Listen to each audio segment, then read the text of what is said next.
ప్రభు నామంలో ప్రియులైన సహోదరులకు సోదరులకు క్రీస్తేసు శుభప్రదమైన నామాన్న శుభాలు వందనాలు తెలియచేస్తూ ఈ 2 దినాల ఈ ప్రత్యేకమైన బైబిల్ తరగతుల్లో గతించిన ఈ రాత్రి మీతో ఉండి దేవుని వాక్యంతో మీకు పరిచర్య చేసే సదవకాశాన్ని కలిగించిన దేవునికిని అలాగనే స్థానిక సంఘ కాపరి దేవుని దాసులు జోసెఫ్ బెన్నీ గారికి వారి కుటుంబానికి నేను కృతజ్ఞతలు తెలియచేస్తూ ఉన్నాను. మరి దేవుని పిల్లలైన మీతో కూడా ఈ సంవత్సరం నవంబర్ మాసంలో ఇలా సావాసం కలిగి ఉండేందుకు ప్రభు తరుణమిచ్చారు. విశ్వాసులైన మీకును మీ కుటుంబాలకు నేను నా హృదయపూర్వకమైన వందనాలు తెలియచేస్తూ ఉన్నాను. మంచిది ప్రియులారా, గతించిన రాత్రి ప్రతికూలమైన పరిస్థితులలో పరిచర్యలు. ప్రస్తుతం మనం చాలా ప్రతికూలమైన పరిస్థితుల గుండా ప్రయాణం చేస్తున్నాం. ప్రతికూలమైన పరిస్థితులు సంఘం వెలుపల నుండి సంఘానికి వస్తాయి, సంఘం లోపల నుండి కూడా సంఘానికి వస్తాయి. గతించిన రాత్రి మనం వెలుపల నుంచి వచ్చిన ప్రతికూలతల గురించి ఆలోచించలేదు, కానీ లోపల కనబడే ప్రతికూలతలు అర్థం చేసుకుని ఆ ప్రతికూలతల మధ్య పరిచర్యలో మనం ఉండవలసిన తీరు మనం నేర్చుకున్నాం. పేతురు రాసిన 2వ పత్రిక 3వ అధ్యాయం 17-18 వచనాలను ఆధారంగా చేసుకుని ప్రతికూలతల మధ్యలో దేవుని సంఘంగా దేవుని పిల్లలంగా మనలను మనమే కాచుకోవాలి. గార్డింగ్ ఎక్స్పీరియన్స్, కాచుకునే అనుభవం. దేని నుండి మనలను మనం కాచుకోవాలో నేను చాలా విపులంగా మీతో చెప్పాను. 2వ మాట గ్రోయింగ్ ఎక్స్పీరియన్స్, అభివృద్ధి చెందే అనుభవం. మనం అభివృద్ధి చెందాలి. అభివృద్ధికి నియమాలు చెప్పాను. తర్వాత ఏ విషయాలలో అభివృద్ధి పొందవలసి ఉందో చెప్పాను. మనం అభివృద్ధి చెందుతున్నామో లేదో తెలుసుకునేందుకు రుజువులు కూడా మీతో చెప్పాను. అది నిన్నటి నా సందేశం. అటు తర్వాత గ్లోరిఫైయింగ్ ఎక్స్పీరియన్స్, మహిమపరిచే అనుభవం. క్రైస్తవ జీవితం యొక్క అంతిమం అదే, అక్కడ చేరుకోవాలి మనం. అందుకనేమో పౌలు భక్తుడు అన్నాడు, మీరు భోజనము చేసినను పానము చేసినను మరి ఏది చేసినను సమస్తమును దేవుని మహిమ కొరకే చెయ్యండి అన్నాడు. కనుక దేవునికి మన ద్వారా మహిమ రావాలి. అలాగ మనమే దేవుని మహిమపరచాలి. అలాగనే మనలను బట్టి మరొకరు కూడా దేవుని మహిమపరచాలి. మనలను మనమే దేవుని మహిమపరిచే అనుభవంలో మన జీవితాలు ఉంచుకోవాలి. మనల్ని చూచిన వారు దేవుని మహిమపరిచే దిశగా మన జీవితాలు ఉంచుకోవాలి. అది చెప్పి రాత్రి నా సందేశాన్ని నేను ముగించాను. 3 మాటలు: కాచుకునండి, అభివృద్ధి చెందండి, మహిమపరచండి. అంతే. ఈరోజు మొదటి పత్రిక చివరి భాగాన్ని చదువుకుని మరొక సందేశాన్ని మనం సంపాదించుకుందాం. పేతురు రాసిన మొదటి పత్రిక 5వ అధ్యాయం. పేతురు రాసిన మొదటి పత్రిక 5వ అధ్యాయం 5వ వచనం నుంచి 11వ వచనం వరకు మనం మార్చి చదువుదాం. నేను ఒక వచనం చదువుతాను, మీరు ఒక వచనం చదవండి. 5వ వచనం. 5:5. చిన్నలారా, మీరు పెద్దలకు లోబడి ఉండండి. మీరందరూ ఎదుటివాని ఎడల దీన మనస్సు అను వస్త్రము ధరించుకొని మిమ్మను అలంకరించుకొనుడి. దేవుడు అహంకారులను ఎదిరించి దీనులకు కృప అనుగ్రహించును.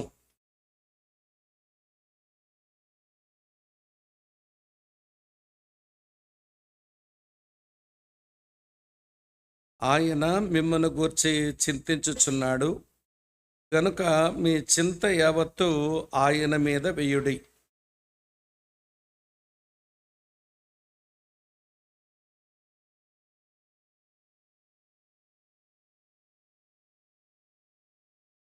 లోకమందున్న మీ సహోదరులందరూ ఈ విధమైన శ్రమలే నెరవేరుచున్నవని ఎరిగి విశ్వాసమందు స్థిరులై వానిని ఎదిరించుడి.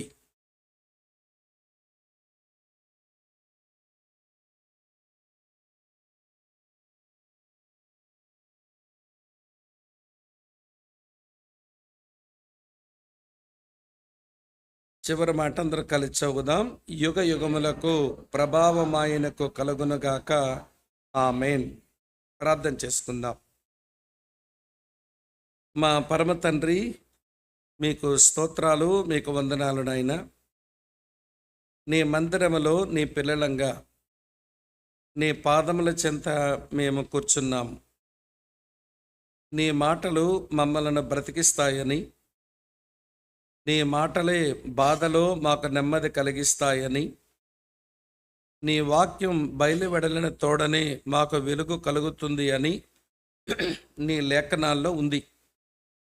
అటువంటి లేఖన అనుభవాలను మేము పొందాలని నీ మందిరములోకి చేరి వచ్చాము.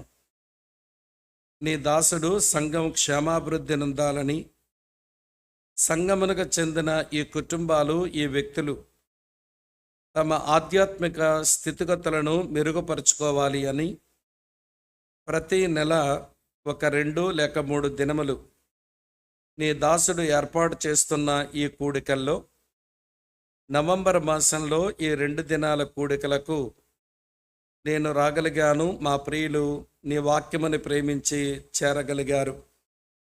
ప్రభువా, మీకు స్తోత్రాలు, మీకు వందనాలు చెల్లిస్తూ, నీ మాటలే మమ్మల్ని బ్రతికించేవి గనక, నీ మాటలే మాకు వెలుగునిచ్చేవి గనక మేము మనుషుల మాటలు వినడానికి ఈ చోటికి రాలేదు.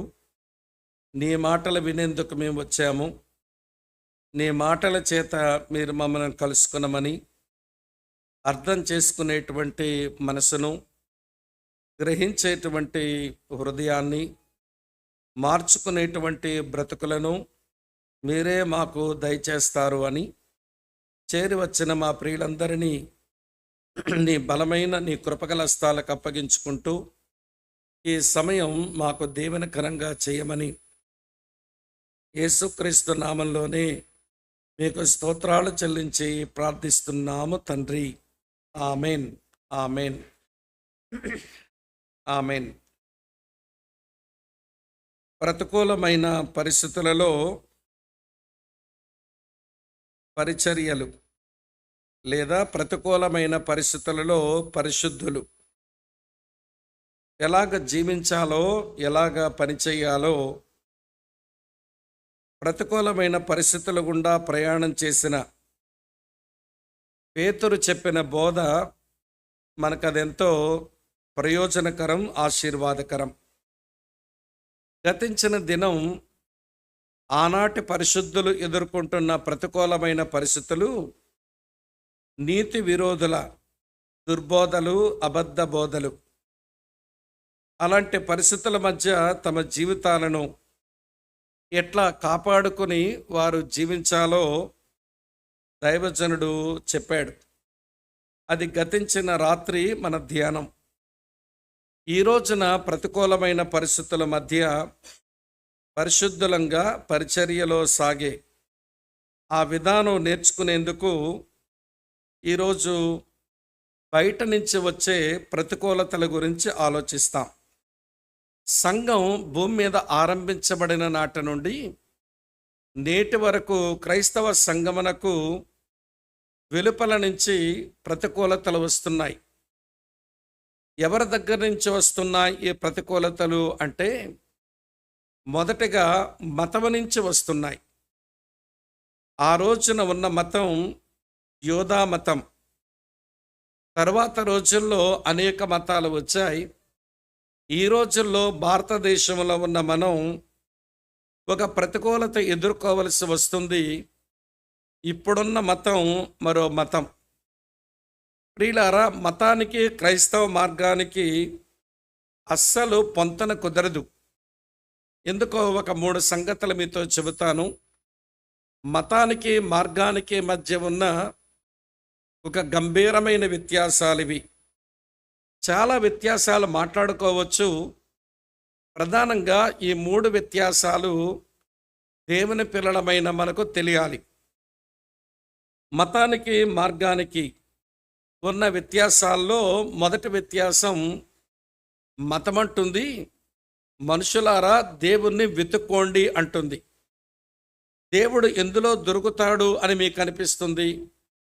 అది రాయిలోనా, కర్రలోనా, లేదా మట్టిలోనా, లేకపోతే ఒక పక్షిలోనా, లేదా ఒక పురుగులోనా, లేదా ఒక పశువులోనా?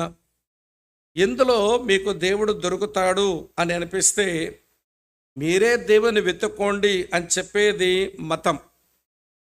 ప్రియులారా, మార్గం అట్లా చెప్పడం లేదు. మనుషులారా మీరు దేవుని వెతకలేరు, దేవుడే మిమ్మల్ని వెతుక్కుంటూ వచ్చాడు అని చెప్పేది మార్గం. మతమేమో దేవుని వెతుక్కోమంటుంది, మార్గమేమో దేవుడు మిమ్మల్ని వెతుక్కుంటూ వచ్చాడని చెప్తుంది. లూకాసు వార్త 19:10 జ్ఞాపకం చేసుకోండి ఒక్కసారి. నశించిన దానిని వెదక రక్షించుటకు మనుష్య కుమారుడు ఈ లోకమునకు వచ్చెను అని మనం చదువుతాం. దేవుడే మనల్ని వెతుక్కుంటూ ఆయన వస్తున్నాడు, మనం ఆయన్ని వెతకలేము అని చెప్పేది మార్గం. చూసారా, ఈ 2 ఆలోచనలకు పొంతన కుదరదు. దేవుని వెతుక్కోమని చెప్పేది మతం, దేవుడు నిన్ను వెతుక్కుంటూ వచ్చాడు అని చెప్పేది మార్గం. రెండో తేడా చెప్తాను వినండి. మతం అంటుంది నువ్వు బాహ్య ఆచారాలు బాగా పాటించు అని చెబుతుంది. నీ ఒళ్ళు శుభ్రం చేసుకో, నీ బట్టలు మార్చుకో, అవసరమైతే తలగొరిగించుకో, మొత్తానికి బాహ్య ఆచారాలు బాగా పాటించు అని చెప్పేది మతం. ఏ మతమైనా బాహ్య ఆచారాలకు చాలా ప్రాధాన్యత ఇస్తుంది, కానీ మార్గం దాన్ని ఒప్పుకోదు. మార్గం అంటుంది మీ బాహ్యాచారాలు తరువాత చూద్దాం, కానీ దేవుడు కోరుకునేది మీ అంతరంగమందు పరిశుద్ధత. మీరు లోపల సంగతి జాగ్రత్త పడండి. మీ మనస్సాక్షిని కడుక్కోండి, మీ హృదయాన్ని పవిత్రంగా ఉంచుకోండి, మీ మనసును నిర్మలంగా ఉంచుకోండి. ఇట్లా అంతరంగం మీద దృష్టి పెట్టి మాట్లాడేది మార్గం. ఒక మాటలో చెప్పాలంటే మతము ఆచారాలు నేర్పిస్తుంది, మార్గం ఆత్మీయత నేర్పిస్తుంది. ఈ రెండింటికి పొసగదు. అందుకనే ఆనాటి మతస్థులు ముందు యేసుప్రభు నిలబడి, మీరు సున్నం కొట్టిన సమాధులు, మీరు బయట ఆ సమాధిని సున్నం కొట్టే బాగా చేశారు, కానీ లోపల భయంకరమైన దుర్వాసనతో నిండి ఉంటుంది, కుళ్ళుతో నిండి ఉంటుంది. మీరు గిన్నె వెలుపల బాగా శుభ్రం చేస్తుంటారు, కానీ అది లోపల దోపుతో అజితేంద్రంతో నిండి ఉంటుంది. కనుక లోపల విషయం కొంచెం మనసు పెట్టండి అని ప్రభు చెప్పారు. అదే ఆనాటి మతస్థులకి నచ్చలేదు. అమ్మ, అర్థమవుతుంది నేను చెప్పే మాట. మతము ఆచారాలు చెబితే మార్గము ఆత్మీయత చెప్తుంది. మతానికి బాహ్య సంబంధమైన శుద్ధి ప్రాముఖ్యం, కానీ మార్గానికి అంతరంగమందు శుద్ధి చాలా ప్రాముఖ్యం. ఈ రెండిటికి మళ్ళీ పొసగదు. అందుచేతనే మార్గస్థులను మతస్థులు ఎప్పుడూ బాధ పెడుతూనే ఉంటారు. అది ఆనాటి నుంచి ఈనాటి వరకు జరుగుతూనే వస్తూ ఉంది. మరొక వ్యత్యాసం చెప్తాను వినండి. మతం, మేము మతాచారాలు చేశాం గనక వాడికంటే నేను గొప్ప, దీనికంటే నేను గొప్ప అని అహంకారాన్ని నేర్పించేస్తుంది. మతస్థులు అహంకారులు అవ్వడానికి అవకాశాలు ఎక్కువ.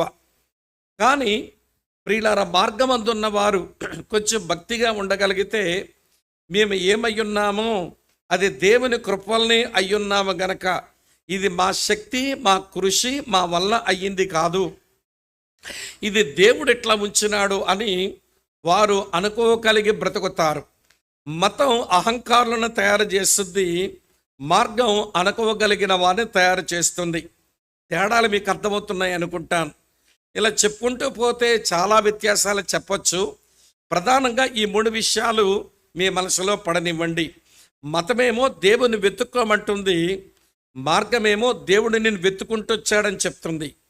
మతమేమో బాహ్య ఆచారాలు నేర్పిస్తుంది, మార్గమేమో అంతరంగమందు శుద్ధిని కోరుతుంది. మతమేమో అహంకారులను తయారు చేస్తుంది, మార్గమేమో అనుకోగలిగిన వారిని తయారు చేస్తుంది. కనుక మతానికి మార్గానికి పొసగటం లేదు. అప్పటి నుంచి ఇప్పటి వరకు ఇంక ఎంతకాలమైనా ఇంతే. కాబట్టి ప్రియులారా, మొదటి ప్రతికూలతలు మతం నుంచి వస్తున్నాయి. మన లోపలికి వెళ్ళాక చూస్తాము, మతం నుంచి వస్తుంటాయి. ఇదొకటైతే, రెండో ప్రతికూలత దేవుని పిల్లలకు ఎక్కడి నుంచి వస్తుందనంటే ప్రభుత్వాల నుంచి వస్తాయి. ఆనాటి ప్రభుత్వం, రోమా ప్రభుత్వం, ఈరోజు వరకు చాలా ప్రభుత్వాలు ఈ క్రైస్తవ్యాన్ని వ్యతిరేకిస్తూనే ఉన్నాయి. ఇప్పుడు భారతదేశంలో మనమున్న కాలంలో మరో ప్రభుత్వం.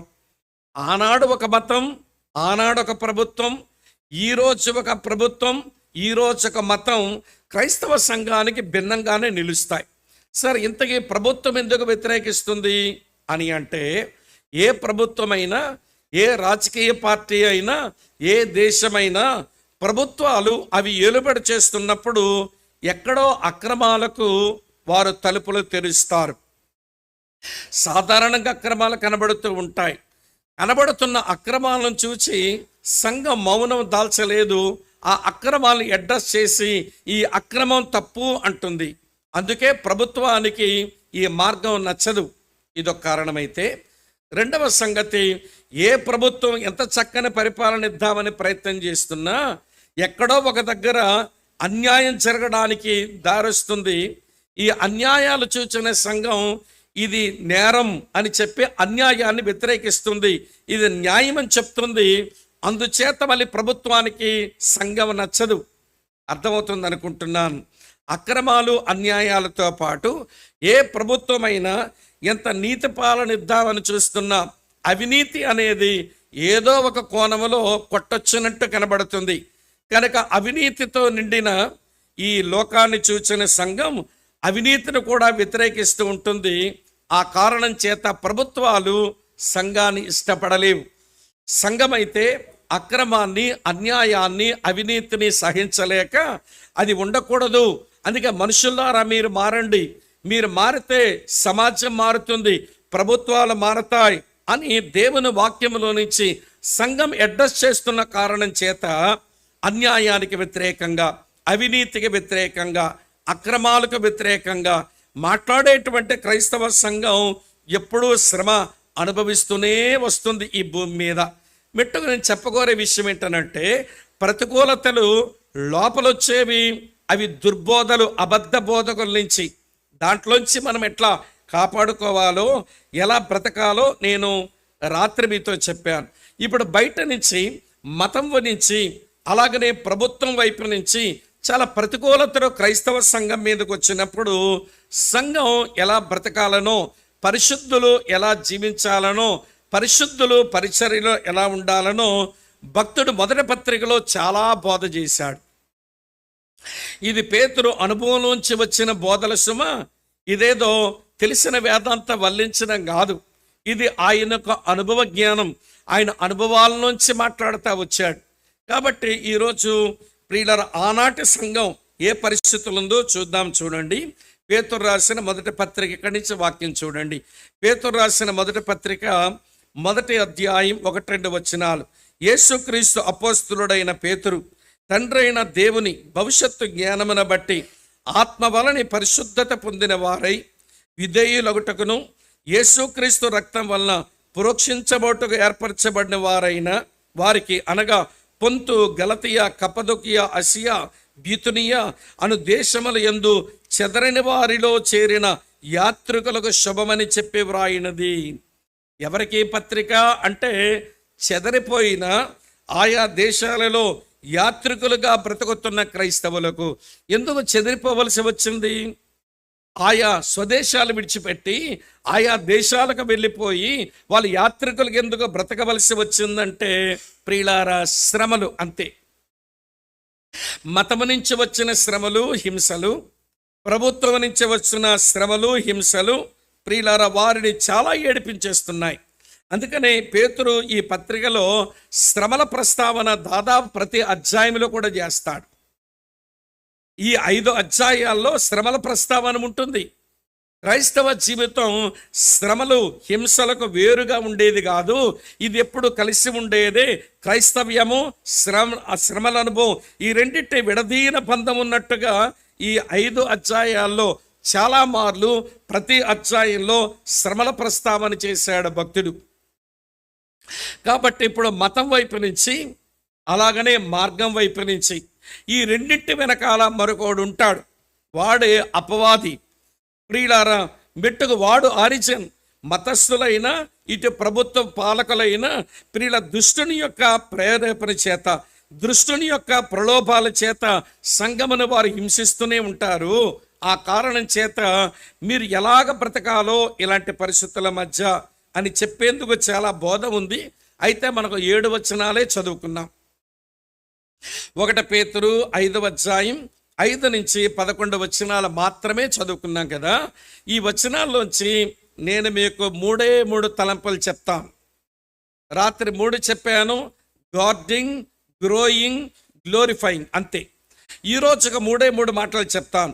ఈ 7 వచనాల భక్తుడు ఇలాంటి ప్రతికూలమైన పరిస్థితుల్లో దేవుని పిల్లలుగా, పరిశుద్ధులుగా, పరిచర్యలో ఉన్నటువంటి మీరు ఎలా బ్రతకాలి అని అంటే 3 మాటలు. మొదటి మాట, బీ హంబుల్, దీన మనస్కులై ఉండండి అన్నాడు. అదేంటో చెప్తాను విపులంగా.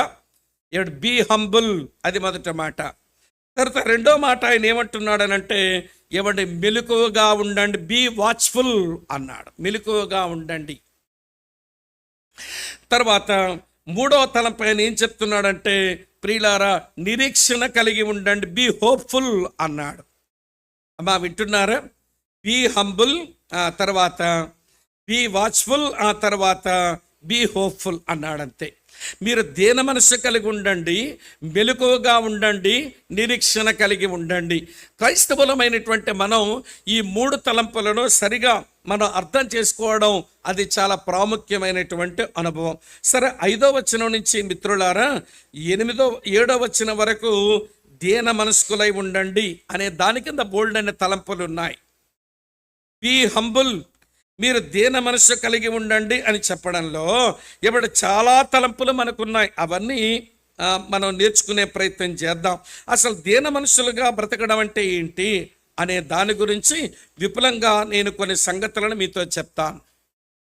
వినండి. ఈ రోజున మనం నమ్మిన మన ప్రభు అయిన యేసుక్రీస్తు ఆయన దీన మనస్సు గలవాడు.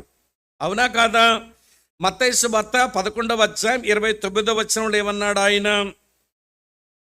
మత్తయి సువార్త 11వ అధ్యాయం 29వ వచనంలో ఏమన్నారు ఆయన? నేను సాత్వికుడను, తర్వాత దీన మనస్సు గలవాడను అన్నాడు. నేను చాలాసార్లు ఇక్కడ చెప్పాను, దీన మనస్సు అనే దానికి సరైనటువంటి నిర్వచనం ఏంటో. మళ్ళీ చెప్తాను వినండి. దీన మనస్సు అనగా నువ్వు గర్వించడానికి ఎక్కడైతే నీకు అవకాశం ఉందో అక్కడే తగ్గించుకుంటే నీకు దీన మనస్సు ఉన్నట్టు లెక్క. ఇలా చెప్పనా? ఇంగ్లీష్లో ఏమన్నారంటే having every reason to be proud but decreasing is humbleness.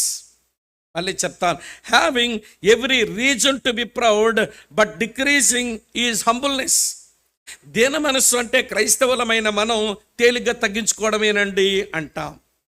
తగ్గించుకోవడం దీన మనసా? ఆ రోడ్డు మీద ఒక బికారి వెళ్ళిపోతున్నాడు, అడుక్కునేవాడు. వాడిని చూచి ఒరే ఇట్రా అన్నాం, వస్తాడు. కూర్చో అన్నాం, కూర్చుంటాడు. ఏదో ప్లేట్లో పెట్టి తిను అన్నాం, తింటాడు. పో అన్నాం, పోయాడు. చెప్పండి, వాడికి దీన మనస్సు ఉన్నట్టేనా? ఇంతకు మీరు ఎక్కడ ఉన్నారా? నాకు అనుమానం వస్తుంది. వాడికి దీన మనస్సు ఉన్నట్టేనా? వాడికి తినడానికి ఏమీ లేదు, బికారి వాడు గనక రమ్మంటే వచ్చాడు, కూర్చోమంటే కూర్చున్నాడు, తినంటే తిన్నాడు, పో అంటే పోయాడు. అదే ఒక ఖరీదైన కారులో వచ్చినోడు అక్కడ నిలబడతారే ఇట్రా అన్నాం అనుకోండి, బికారి వచ్చినట్టు వస్తాడా? ఏంట్రా పిలిపేంట్రా, ఎవడిని అనుకుంటున్నావు నువ్వు, నా గురించి ఏమనుకుంటున్నావు అంటాడు. కూర్చో అంటే నువ్వు చెప్తే కూర్చుంటానంటరా, నువ్వెవడెవరో నాకు చెప్పడానికి అంటాడు. తిను అంటే తిండికి లేకుండా నీ ముందు కనబడ్డానంటరా, అడుక్కునేవాడిని అనుకుంటున్నామని అంటాడు. చూసారు ఎంత తేడా ఉందో. మనకు దీన మనస్సు అంటే ఏమీ లేకపోతే తగ్గించుకోవడం దీన మనస్సు కాదు, అన్నీ ఉన్నప్పుడే అక్కడ తగ్గించుకుంటే అది నిజమైనటువంటి దీన మనస్సు.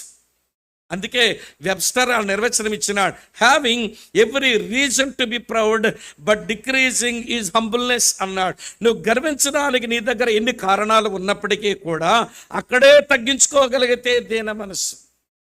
యేసు ప్రభు గర్వించడానికి ఎన్ని కారణాలు ఉన్నవాడో, కానీ ఏ కారణం దగ్గర ఆయన తన యొక్క అహంకారాన్ని చూపించలేదు. ఆయన గర్వించడానికి కారణమున్న దగ్గరే తగ్గించేసుకుంటాడండి. అందుకే ధైర్యంగా చెప్పగలిగినాడు ఆయన, నేను సాత్వికుడను, తర్వాత మాట ఏంటి, దీన మనస్సు గలవాడను. ఈ ప్రతికూలమైన పరిస్థితులు మనకు వస్తున్నప్పుడు, అటు ప్రభుత్వాల నుంచి ఇటు మతాల నుంచి ప్రతికూలతలు వచ్చినప్పుడు, ఓ పరిశుద్ధులారా, ఈ ప్రతికూలమైన పరిస్థితుల్లో పరిశుద్ధులుగా మీరు ఎట్లుండాలంటే మీరు దీన మనస్కులై ఉండండి అన్నాడు కదా. అందులో కొన్ని సబ్ పాయింట్స్ చెప్తాను వినండి. దీన మనస్సు కలిగిన మీరు ఎట్లుండాలట. మొదట 5వ వచనంలో చిన్నలారా మీరు పెద్దలకు లోబడి ఉండండి. ఎవరికి లోబడి ఉండండి? తర్వాత 6వ వచనం చివరిలో వినండి, బలి చదువుతాను. తగిన కాలమందు దేవుడు మిమ్మల్ని హెచ్చించినట్లు ఆయన బలిష్టమైన చేతి కింద చెప్పండి దీన మనస్కులై ఉండండి అన్నాడు. అంటే దేవునికి లోబడి ఉండండి, అలాగనే ప్రియులారా మనుషులు కూడా లోబడి ఉండండి. దీనత్వం కలిగిన వారు లోబడ్డంలో చాలా బాగుంటారు. అసలు పేతురు ఇప్పటికే చాలామందిని ఉద్దేశించి లోబడి ఉండండి అని చెప్పాడు. ఒకసారి ఒక పేజీ వెనక్కి తిప్పండి. 1 పేతురు 2వ అధ్యాయంలో చూడండి 13వ వచనంలో ఏమి రాసిందో, మనుషులు నియమించు ప్రతి కట్టడకును ప్రభు నిమిత్తమై మీరు లోబడి ఉండండి. ఆ ప్రభుత్వంలో ఉన్న మనుషులు, రాజులు లేదా అధికారులు ఏమేమో కట్టడలు నియమించారు. అది నేను అనుమతించిన ప్రభుత్వమే కదా, నా తెలియకుండా ప్రభుత్వం రాలేదు కదా. కాబట్టి మీరు ఆ ప్రభుత్వంలో ఏమి కట్టడలు వచ్చినా, వారు ఏమి నియమించినా నన్ను బట్టి మీరు దానికి లోబడి ఉండండి అన్నాడు. కనుక పౌరులారా ప్రభుత్వానికి లోబడి ఉండండి. వాళ్ళు మేము బాధించినా, మిమ్మల్ని ఏడిపించినా, మిమ్మల్ని హింసిస్తున్నా, మిమ్మల్ని శ్రమ పెడుతున్నా ప్రభుత్వానికి లోబడి ఉండండి. ఒకటి కొంచెం అలా కిందకి రండి, 18వ వచనం చదువుతాను చూడండి. 18వ వచనంలో ఏముందో, పనివారులారా మంచివారును సాత్వికులైన వారికి మాత్రమే కాక ముష్కరులైన మీ యజమానులకు పూర్ణ భయంతో చెప్పండి లోబడి ఉండండి. చూసారా, వాళ్ళ మంచి యజమానులు కాదండి, వాళ్ళ ముష్కరులండి, వాళ్ళ చెడ్డోళ్ళండి. అయినా మీరు పూర్ణ భయంతో ప్రభుకే లోబడి ఉన్నామన్నట్టుగా, ఓ పనివారులారా మీ యజమానులకు మీరు లోబడి ఉండండి. పౌరులారా ప్రభుత్వానికి లోబడి ఉండండి, పనివారులారా మీ యజమానులకు లోబడి ఉండండి. కొంచెం వెనక్కి కిందికి రండి. 3వ అధ్యాయం 1వ వచనం చూడండి. అటువలే స్త్రీలారా మీరు మీ స్వపురుషులకు చెప్పండి లోబడి ఉండండి. గృహిణులారా మా భార్యలారా మీ భర్తలకు మీరు లోబడి ఉండండి. ఇట్లా లోబడ్డాన్ని గురించి ఇంత బోధ చేసిన పేతురు ఇప్పుడు 5వ అధ్యాయం 5వ వచనంకి వచ్చేసరికి మీరు పెద్దలకు లోబడి ఉండండి, తర్వాత ప్రభువుకు మీరు లోబడి ఉండండి, అంతే. ఇక్కడ వినండి, ఇక్కడ చిన్నలారా మీరు పెద్దలకు లోబడి ఉండండి అంటే, బాగా వినండి ఈ మాట, పెద్దలకు లోబడి ఉండంటే వాళ్ళు స్పిరిచువల్ లీడర్స్. నీకంటే వయసులో చిన్నవాళ్ళైతే అయి ఉండొచ్చు, నీకంటే వయసులో చిన్నవాళ్ళైతే అయి ఉండొచ్చు, కానీ దేవుడు వారిని పిలిచి వాళ్ళ సన్నద్ధులుగా చేసి తన పరిచర్యకు నిలబెట్టాడు గనక వారు చిన్నవాళ్ళైనా కానీ వారికి మీరు లోబడి ఉండండి. అమ్మ వింటున్నారా ఈ మాట? ఈ రోజున మనకంటే వయసులో చిన్న వాళ్ళకు లోబడ్డం అంటే అస్సలు ఇష్టం ఉండదు మనకి. ఆడెంతండి, భూమికి బుక్కడు లేడు, నిన్న కాక మొన్న పుట్టాడు, వాడికి నేను లోబడి ఉండాలా అనే అహం ఎక్కడ వచ్చేస్తుంటుంది మనకి. నేను ఒకసారి బ్రదర్ జాక్మోహన్ గారు చెప్పిన మాట విన్నాను. పెద్ద ఆయన అంటాడు, ఒకవేళ నేను వాక్య సేవకుడును, ఇన్ని సంవత్సరాలుగా క్రిస్టియన్ ఫెలోషిప్ సెంటర్లో నేను వాక్య పరిచయం చేస్తున్నాను, ఒకవేళ దేవుడు ఎవరినైనా ఒక చిన్న కుర్రాడిని దేవుడు నిలిపి నా మీద ఒక ఆధ్యాత్మిక నాయకుడిగా పెట్టి అతను ముందు పెట్టే వాక్యం చెబితే నేను అక్కడ కూర్చొని చక్కగా వాక్యం వింటాను, ఆ హంబుల్నెస్ దేవుడు నాకు నేర్పించాడు అన్నాడు. ఒరి ఒరి ఒరి ఒరి ఇంత పెద్ద సేవకుడివి, ఇంత వాక్య పరిజ్ఞానం ఉన్నవాడివి, ఓ చిన్న పిల్లాడిని నిలబెట్టి దేవుడు మాట్లాడితే కూడా దేవుడు నాతోనే మాట్లాడుతున్నాడు అని నేను స్వీకరిస్తాను, ఆ చివర కూర్చుంటాను అన్నాడు. అమ్మ అర్థమవుతుంది నేను చెప్పిన మాట. మన మధ్యలోకి వస్తారే ప్రకాష్ గారు, అప్పుడప్పుడు ఆయన ఆధ్యాత్మిక నాయకుడు ఒకడు ఉన్నాడు. అమ్మ ఆయన తెల్ల పంచి కట్టుకుంటాడు, తెల్ల లాల్చి వేసుకుంటాడు, పాతకాలపు మనుషుడు. వింటున్నారా? తెల్లటి జుత్తు ఆయింది. ఆయన హుస్నాబాద్ అనే ప్రాంతంలో ఒక మంచి సంఘాన్ని కట్టి చాలామంది విశ్వాసులను ఆయన సిద్ధం చేశాడు.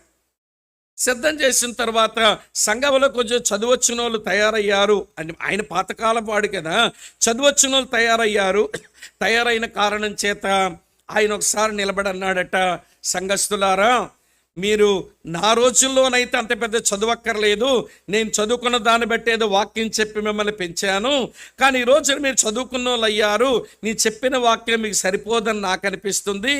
కాబట్టి మన మధ్యలో ఆ కుర్రాడు ఉన్నాడే, చిన్నపిల్లాడు, వాడు మనందరికంటే కొంచెం వాక్యం కొంచెం బాగా నేర్చుకున్నాడు అయ్యాడు, మీరందరూ సమ్మతిస్తే అతన్ని మనం సేవకునిగా పెట్టుకుందాం, నేను ఒక విశ్వాసగా మీతో ఉంటాను అని చెప్పి సంఘాన్ని, అక్కడ ఉన్న మందిరాన్ని అన్నీ విడిచి విశ్వాసులు ఒకడుగా కూర్చొని ఆ దాస్ అనే అబ్బాయి చెప్పే వాక్యాన్ని సావధానంగా వింటున్నాడట. నేను ఆయన కుటుంబ పరిస్థితి ఎరుగుదును.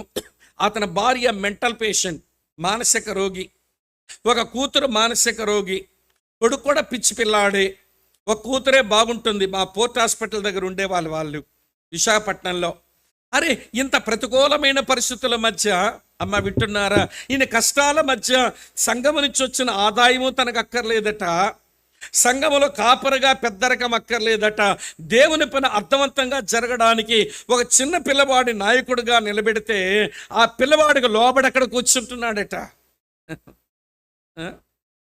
అన్నా మీరు ఏదైనా చెప్పండి అంటే, నేను సేవకుడు కాదు తమ్ముడు, నువ్వు సేవకుడు, నువ్వే చెప్పుకోవాలి అని అక్కడే కూర్చుంటున్నాడట. నేను విషయం మీకు ఎందుకు చెప్పానంటే, మన వయసు కొంచెం పెద్దదైంది అనుకోండి, మనకు చిన్నాళ్ళు ఎవరైనా దేవుడు మన ముందు నిలబెట్టాడు అనుకోండి, మన తెలియకుండా ఆడెంతండి, నిన్న కాక మన పుట్టాడు, ఆడి వయసు ఎంత, వాడు అనుభవం ఎంత, వాడు అదంతా ఈడిదంతా నాదెంత అనుకుంటాం మనం. మనకు అహంకారం కొట్టొచ్చొస్తుంది, కానీ దీన మనసు మనకు అందుకే లోపడ్డం రావడం లేదు. దీనులు ఎప్పుడూ లోబడతనే ఉంటారు. ఇది మొదటి మాట. ఇక్కడ ఏమంటాడంటే పేతురు, ఈ ప్రతికూలమైన పరిస్థితుల మధ్య మీకు దేవుడిచ్చిన ఆధ్యాత్మిక నాయకుడిగా లోబడి ఉండండి, అలాగనే ప్రభువుకి మీరు లోబడి ఉండండి, పెద్దలకు లోబడి ఉండండి, ప్రభువుకి మీరు లోబడి ఉండండి. మొదటి మాట. రెండో మాట ఏమంటాడనంటే, ఆయన దేవుడు అహంకారాలను ఎదిరిస్తాడు, దీనులు కృప చూపుతాడు గనక అహంకారాన్ని వదులుకోండి అన్నాడు. అమ్మ ఒక విషయం జ్ఞాపకం చేయనా మీకు, దేవునికి అసహ్యమైంది ఏంటనంటే మన దగ్గర కనబడే అహంకారమేనట. ఒకసారి చూపిస్తాను మీకు. సామెతల గ్రంథం 8వ అధ్యాయం, క్షమించండి, సామెతల గ్రంథం 8వ అధ్యాయం 13వ వచనం చూడండి ఏమి రాసిందో. సామెతలు 8:13, యెహోవా యందు భయభక్తులు కలిగి ఉండుట చెడుతనం అసహించుకున్నటయే. అది వదిలేసేయండి. తర్వాత చూడండి, గర్వము, అహంకారము, దుర్మార్గత, కుటిలమైన మాటలు నాకు అసహ్యములు. ఏది దేవునికి అసహ్యం? అహంకారము, గర్వం అసహ్యం అంట. అమ్మ వింటున్నారా? అహంకారము, గర్వం అసహ్యం అంట. కొంచెం ముందు పేజీ చూడండి, 6వ అధ్యాయంలో చూస్తారా ఈ మాట. 17వ వచనం చూడండి ప్రియులారా. 16-17 వచన, యెహోవాకు అసహ్యములైనవి 6 కలవు, 7 ఆయన హేయములు, అవేమనగా అహంకార దృష్టియు అన్నాడు. దేవునికి అసహ్యం. నీ లోపల కనబడే అహంకారం అమ్మా, అది దేవునికి అసహ్యం. ఒక విషయం జ్ఞాపకం చేసుకోండి, అహంకారమే కదా లూసిఫర్ని కాస్త సాతానుని చేసింది. అమ్మ, అహంకారం అనే పాపం చాలా పురాతన కాలం నుంచి ఉన్న పాపం. వ్యభిచారం కంటే దీని వయసే ఎక్కువ, దొంగతనం కంటే దీని వయసే ఎక్కువ, నరహత్య కంటే దీని వయసే ఎక్కువ, అబద్ధం కంటే దీని వయసే ఎక్కువ. అహంకారం అనే పాపానికి ఉన్న వయసు అన్ని పాపాల కంటే మితిమీరిన వయసు దానికి ఉంది. ఇది పరలోకములోనే తలెత్తింది. ఎవడి లూసిఫర్ను అందమైన దేవుని యొక్క ప్రధాన దూతల్లో ఒకటిగా ఉన్న ఆ వ్యక్తినే సాతానునిగా మార్చేసింది. నేను మీకు చెప్పగోరే విషయం ఏంటో తెలుసండి, ఎన్ని ఉన్నా అమ్మా వింటున్నారా, గర్వించడానికి చెప్పుకోవడానికి ఎన్ని ఉన్నా అక్కడే తగ్గించుకోవడం నేర్చుకోవాలి. దీన మనసును ధరించుకోండి, అహంకారాన్ని విడనాడు. దీనికి మంచి మాదిరి మన ప్రభువైన యేసుక్రీస్తే. వింటున్నారా, మేడగది మీద భోజనానికి వచ్చారు. సాధారణంగా అతిథులు ఇంటికి వస్తే ఎవరైతే విందు సిద్ధం చేశారో ఆ ఆయన కావచ్చు, ఆయన ఇంట్లో ఉన్న బానిస కావచ్చు, వచ్చిన అతిథుల యొక్క కాళ్ళన్నీ కడగాలి. విడ్డూరం ఏంటో కానీ మేడగది మీద భోజనం పస్కాన్ని సిద్ధం చేసిన ఇంటాయన లేడు, ఆ ఇంటాయన పనుడు లేడు. మొత్తానికి 13 ఉన్నారు. ప్రభు యొక్క శిష్యుల 12 మంది, ఆయన ఉంటే ఇప్పుడు ఎవరు కడుగుతారు కాళ్ళు అని అంటే, వినండి ప్రియమైన స్నేహితులారా, ఆయన గురువు, ఆయన వారి యొక్క ప్రభు.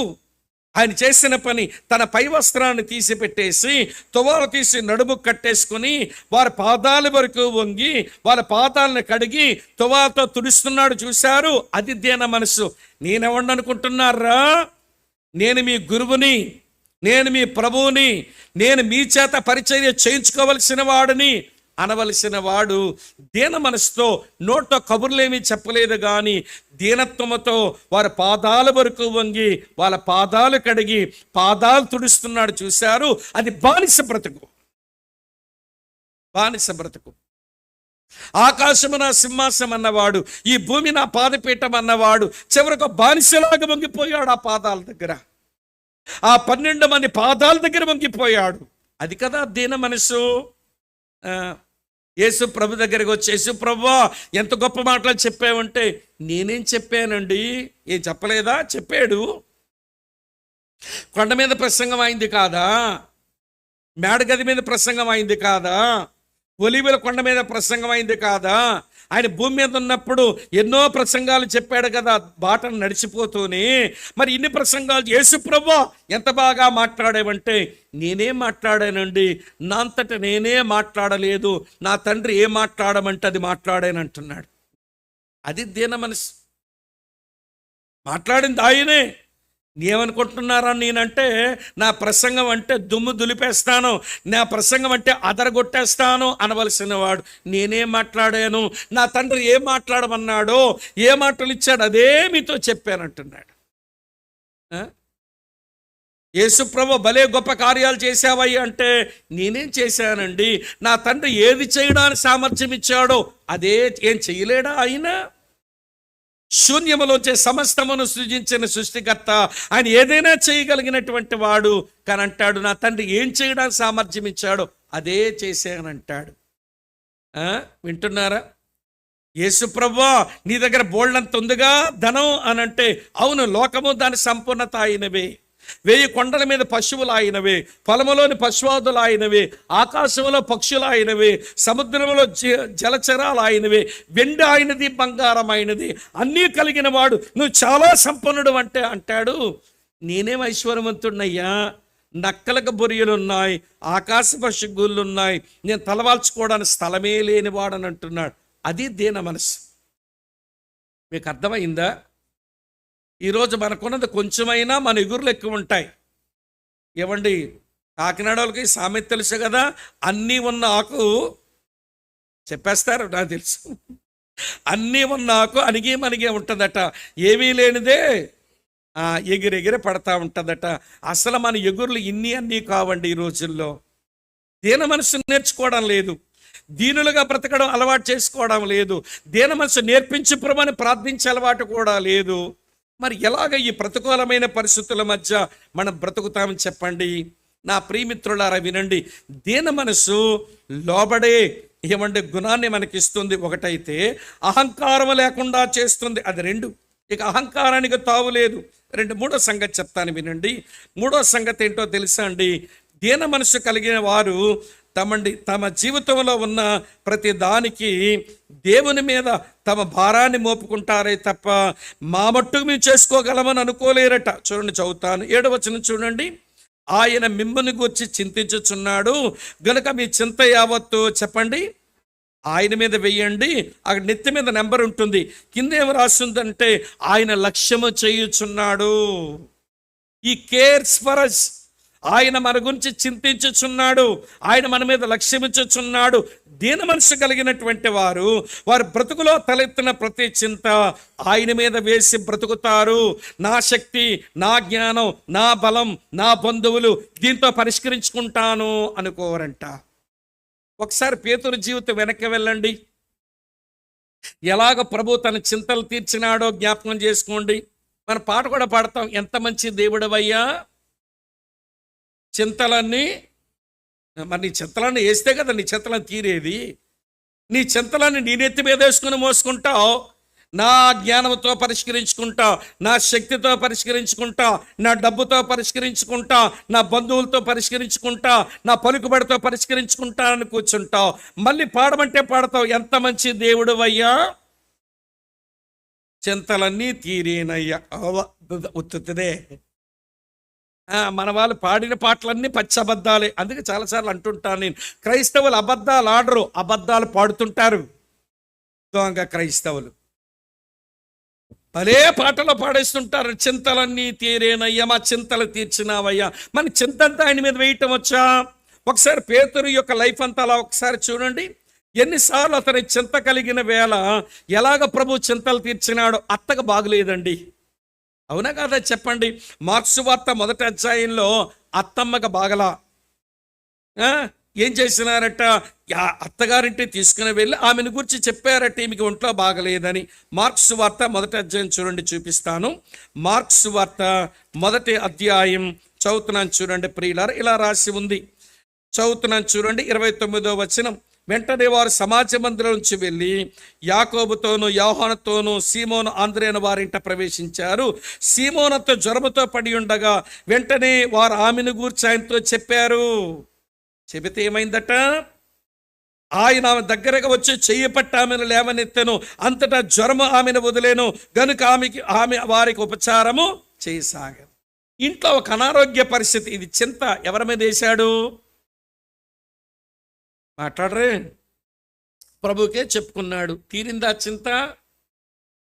తర్వాత లూకాసు వార్త 5వ అధ్యాయం 1వ వచనం నుంచి, లూకాసు వార్త 5వ అధ్యాయం 1వ వచనం నుంచి స్నేహితులారా ఆ 11వ వచనం వరకు, రాత్రంతా సముద్రంలో ప్రయాసపడిన అనుభవం, ఒక్క చేపైనా పడలా. ప్రభు వచ్చి మీ దోణిలు కొంచెం లోపల వెయ్యండి అయ్యా అంటే పేతురు అన్నాడు, ప్రభు ఏలినవాడ రాత్రంతా మేము ప్రయాసపడ్డాం, ఒక చేపైనా అయినా నీ మాట చెప్పును చేస్తాను అని వెళ్ళాడు. అమ్మ ఏమొచ్చిందట? విస్తారమైన చేపలు వచ్చినాయి. రాత్రంతా పడిన ప్రయాస వ్యర్థమైపోయిందని చింత. తెల్లవారేసరికి విస్తారమైన చేపలు పడగానే ఎగిరిపోయిందా చింత. ఇంటిలోనేమో రోగం తగ్గింది, అనారోగ్యం పోయింది. ఇప్పుడు సముద్రం దగ్గరేమో ఆర్థిక స్తోమత పెరిగింది. దేవుని స్తోత్రం చెబుదామా? ఇది కదా అనుభవం, ఇది కదా అనుభవం. అక్కడ స్వస్థతకైనా ఇక్కడ సంపదకైనా ఆ చింత యేసు మీద వేశారు, పరిష్కారాలు వచ్చినాయి. ఇంకొంచెం వెనక్కి వెళ్దామనండి. ఇంకొంచెం వెనక్కి వెళ్తే మత్తయి సువార్త 14వ అధ్యాయంలో ఇది అన్ని పేతురు అనుభవాలే. అందుకే ముందే చెప్పాను, ఇదేదో వేదాంతాన్ని ఆయన వల్లించడం లేదు. అమ్మ వింటున్నారా? ఆయన ఏదో వేదాంతాన్ని వల్లించడం లేదు, అతని జీవితంలో అతను కలిగి ఉన్న అనుభవాలని మనతో పంచుకుంటున్నాడు. మరొక అనుభవం ఏంటో చెప్తాను వినండి ప్రియులారా. మత్తయి సువార్త 14వ అధ్యాయంలో నీళ్ళ మీద యేసులాగే నడిచిన పేతురు మునిగిపోతుంటే ఏమని నడిచాడో జ్ఞాపకం చేసుకోండి ఒకసారి. ప్రభువా, మత్తయి సువార్త 14వ అధ్యాయం 30వ వచనం చూడండి. మత్తయి 14:30, గాలిని చూచి భయపడి మునిగిపోసాగి ప్రభువా నన్ను రక్షించమని కేకలు వేశాను. ఏమైంది ఆ రోజున? లేవనెత్తబడ్డాడు. వినండి వినండి ప్రియులారా, సముద్రం మీద తన నడకలో మునిగిపోయే పరిస్థితి వస్తే ఏమంటే ఆ చింత, ఆ బాధ, ఆ సమస్య ప్రభువా అని అరిస్తే ప్రభే పరిష్కారం ఇచ్చినాడండి. ఇది మనకందరికీ పాఠం కాదా? సమస్యల మీద నడుస్తున్నాం, అవి మనల్ని ముంచేస్తున్నాయి. సమస్యల మీద నడుస్తున్నాం, అవి మనల్ని ముంచేస్తున్నాయి. కనుక ఆ ముంచేస్తున్న గడియలో అరవటం మనకు రావాలి. ప్రభువా నన్ను రక్షించవా. వింటున్నారా?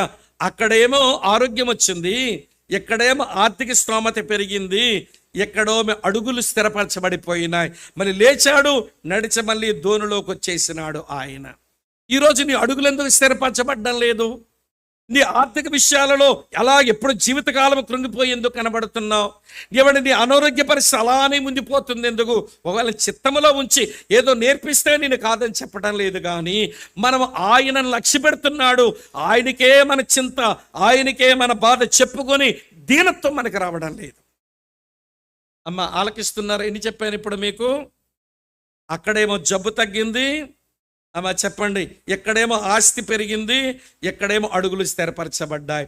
మరి కొంచెం వెనక్కి వెళ్దాం. ఇదే పేతురు జీవితంలో ఒకడు వచ్చాడు. ఏయ్, మీ బోధకుడు అరశకల పన్ను చెల్లించడా? నువ్వు పన్ను కట్టవా? మీ గురువు పన్ను కట్టడా?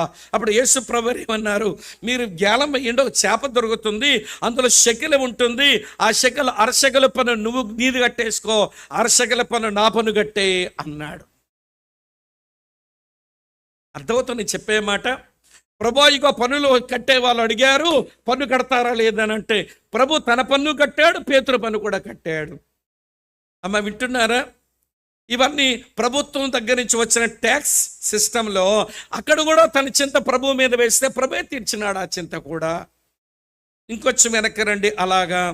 అలాగ వెళ్తే గెత్సెమనే తోటలో ఉద్రేకం ఎక్కువైపోయి మలుకు యొక్క తెగ నరికినాడు ఈ పేతురు. అవునా? గుర్తొస్తుందా మీకు? గెత్సెమనే తోటలో ప్రభువు మీద ప్రేమకో ఉద్రేకానికో మలుకు అనేవాడు ఒక చెవిని తెరగరిగినాడు. ఆ చెవి బయటకు ఊడిపడిపోయింది. ఆ చెవి అలాగే ఊడిపడిపోయి ఉంటే మలుకుతో పాటు ఉన్న మిగిలినటువంటి బంట్రోతులు సైనికులు ఊరుకుంటారా? ఈ పేతుని పట్టి ఏం చేద్దురో? ఆ రోజు యేసయ్య ఏం చేశాడో తెలుసా? ఆ చెవిని మళ్ళీ తీసి మలుకుకు తగిలించి ఆ చింత తొలగించేసినాడు. అసలు పేతురు జీవితం నిండా చింతించే అనుభవాలండి ఇవన్నీ. ఇంట్లో అనారోగ్యాన్ని బట్టి చింత, పడిన శ్రమకు ఫలితం రాలేదు చింత, ఏమండి నడుస్తున్నాను చచ్చిపోతానేమో చింత, అరే పన్నులు కట్టమని అడుగుతున్నారు కట్టడానికి డబ్బులు లేవు ఇదొక చింత. ఆలకిస్తున్నారా మీరంతా? ఇప్పుడు సైనికుడు ఒక చెవినే తెగ నరికాను, ఇప్పుడు ఏమైపోతానో ఇదొక చింత. అంతెందుకండి, అపోస్తుల కార్యం 12వ అధ్యాయంలో ఆయన చెరసాలలో పెట్టబడ్డాడు. ఉదయమున వింటున్నారా ప్రియులారా, అతను తగే తీసేస్తాడు ఏ రోజు. ఆయన చింత లేకుండా ఎందుకు పడుకున్నాడంటే నా ప్రభు చూసుకుంటాడు, నేను ఎలా చచ్చిపోవాలో నాకు ముందే చెప్పాడు, నా ఏం కాదని నిశ్చింతగా పడుకుంటే తెల్లవారేసరికేమో ఏమంటే పేతురు చెరసాల నుంచి బయటకు వచ్చేసిన. ఇవన్నీ అతని అనుభవాలు. అందుకని ఏమంటున్నాడు తెలుసా? ప్రతికూలమైన పరిస్థితులు గుండా వెళ్తున్నప్పుడు ఏ పరిస్థితి నీకు చింతగా లాగేస్తున్నా మీరు చింతగా లోనైపోకండి, మీ చింతలన్నీ తీర్చివాడు ప్రభు. అందుకని మీ చింత యావత్తు ఆయన మీద వెయ్యండి. వ్యభిచరించొద్దు, ఆజ్ఞ సీరియస్గా తీసుకుంటారు క్రైస్తవులు. దొంగతనం చెయ్యొద్దు, ఆజ్ఞ సీరియస్గా తీసుకుంటారు క్రైస్తవులు. అబద్ధమాడరాదు, ఈ ఆజ్ఞ కూడా సీరియస్గానే చూస్తారు. కానీ చింతించవద్దు అన్న ఆజ్ఞ సీరియస్గా తీసుకోరు. అందుకని చింతలు బాగా పెరిగి, చెప్పమంటారా, చింతలు బాగా పెరిగి బీపీలు ఎక్కువవుతున్నాయి. బీపీలు బాగా పెరిగి మధుమేహ రోగం వచ్చింది. ఇక ఎక్కడికి పోయినా అమ్మ టీ ఇవ్వండి కానీ చెప్పండి, షుగర్ లెస్ ఇవ్వండి అంటున్నారు. ఆ రోడ్డు మీద దుకాణం వాడు నేర్చేశాడండి శ్లోకం. బాబు టీ ఇస్తామంటే సార్ ప్లస్సా లెస్ అంటున్నాడు వాడు కూడా. మేము ఎవరింటికి వచ్చినా బ్రదర్ టీయా కాఫీయా అన్న తర్వాత వెంటనే శ్లోకం ఏంటో తెలుసా? ప్లస్సా లెస్సా బ్రదర్ అని అడుగుతున్నారు మీరు కూడా. ఎందుకు ఇంత మధుమేహ రోగం? శరీర తత్వాన్ని బట్టి వచ్చిన ఏమండి మధుమేహ రోగము, రక్తపోటో దాన్ని నేనే తప్పుపట్టడం లేదు, కానీ ఊరికే చింత అది శరీర అనారోగ్యాన్ని ఏమన్నా దారితీస్తూ ఉంటే, ఆరోగ్యాన్ని దెబ్బతీస్తూ ఉంటే అలాగే బ్రతుకుతా ఉన్నాం. నేను మ్యాక్స్ లుకోడో అనే భక్తుడు కవితలు రాస్తాడు, ఇంగ్లీష్ కవితలు. కవిత చదివా. ఆ కవితలో ఏమంటాడంటే, ఇద్దరు భార్యాభర్తలు చెట్టు కింద కూర్చొని ఊరికే చింతించి కుమిలిపోతా ఏడుస్తూ ఉంటే పైన 2 పక్షులు ఉన్నాయంట, అవి మాట్లాడుకుంటున్నాయంట. ఆడపక్షి అంటుందట, ఏమండి ఏంటి మనుషులు ఇట్లా చింతించి ఏడుస్తున్నారు, బాధపడిపోతున్నారంటే మగపక్షి అందట, మనకున్న దేవుడు వారికి లేడులే అందట. మనకున్న దేవుడు వారికి లేడులే, అందుకే చింతిస్తున్నారు. ఈ రోజున ప్రియులారా, దేవుని యొక్క మాటలు వింటూ, దేవుని మాటలు తెలుసుకుంటూ, దేవుని పిల్లలు అనిపించుకుంటూ మనలో చాలామందికి చింత. ఏది మరి నీ దీన మనసు, నువ్వు దీన మనసు ఉంటే నీ చింత యావత్తు ఆయన మీద వేసేసాయి, నిశ్చింతగా ఉండు. ఆయన నీ గురించి చింతిస్తున్న దేవుడు. అమ్మ వింటున్నారా? దీన మనసు ఉన్నవాడు లోబడతాడు, దీన మనసు ఉన్నవాడు అహంకారాన్ని తొలగించుకుంటాడు, దీన మనసు ఉన్నటువంటి వాడు తన చింత యావత్తు దేవుని మీద వేస్తాడు. ఇంకో మాట చెప్తాను, ఇక్కడే ప్రభు అన్నాడు. ఏమన్నాడంటే, పేతురు ద్వారా చెప్పిన మాట చూడండి, 6వ వచనంలో, దేవుడు తగిన సమయమందు మిమ్మల్ని హెచ్చిస్తున్నట్లు ఆయన బలిష్టమైన చేతి కింద దీన మనస్కులై ఉండండి అంటే, ఇక్కడ తగిన సమయం, ఇది చాలా ప్రాముఖ్యమైన మాట. దేవుని సమయాల వరకు వేచి ఉంటాడండి. అమ్మ వింటున్నారు? దేవుని సమయాల వరకు వేచి ఉంటాడు. దేవుడు ఏది చేసినా తగిన సమయంలో చేస్తాడు. మీకు మంచి మాట చెప్పన, మనం నమ్ముకున్న మన దేవునికి తొందరపడ్డం రాదు, మనం నమ్ముకున్న మన దేవునికి ఆలస్యం చేయడము రాదు. చెప్పండి, ఆయన తొందరపడ్డం రాదు, అలాగని ఆలస్యం చేయడం రాదు.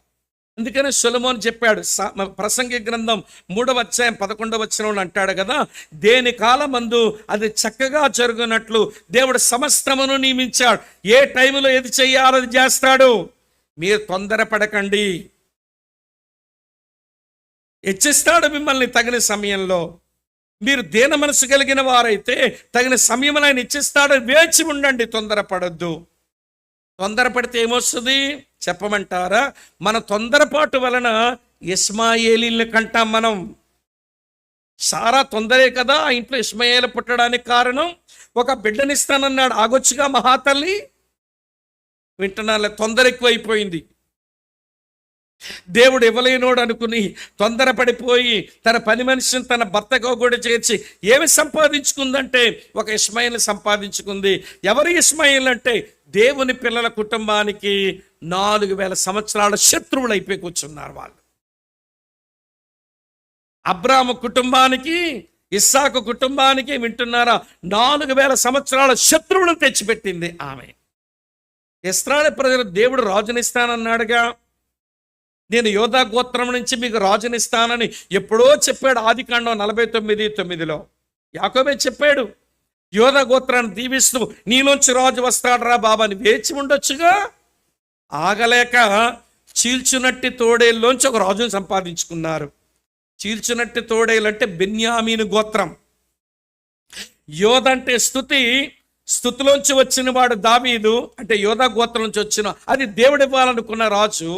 కానీ మనుషులు తొందరపడి సంపాదించుకున్న రాజు చీల్చినట్టి తోడేలు అని అర్థం ఇచ్చే బెన్యామీను గోత్రం నుంచి సంపాదించుకున్నారు సౌలు.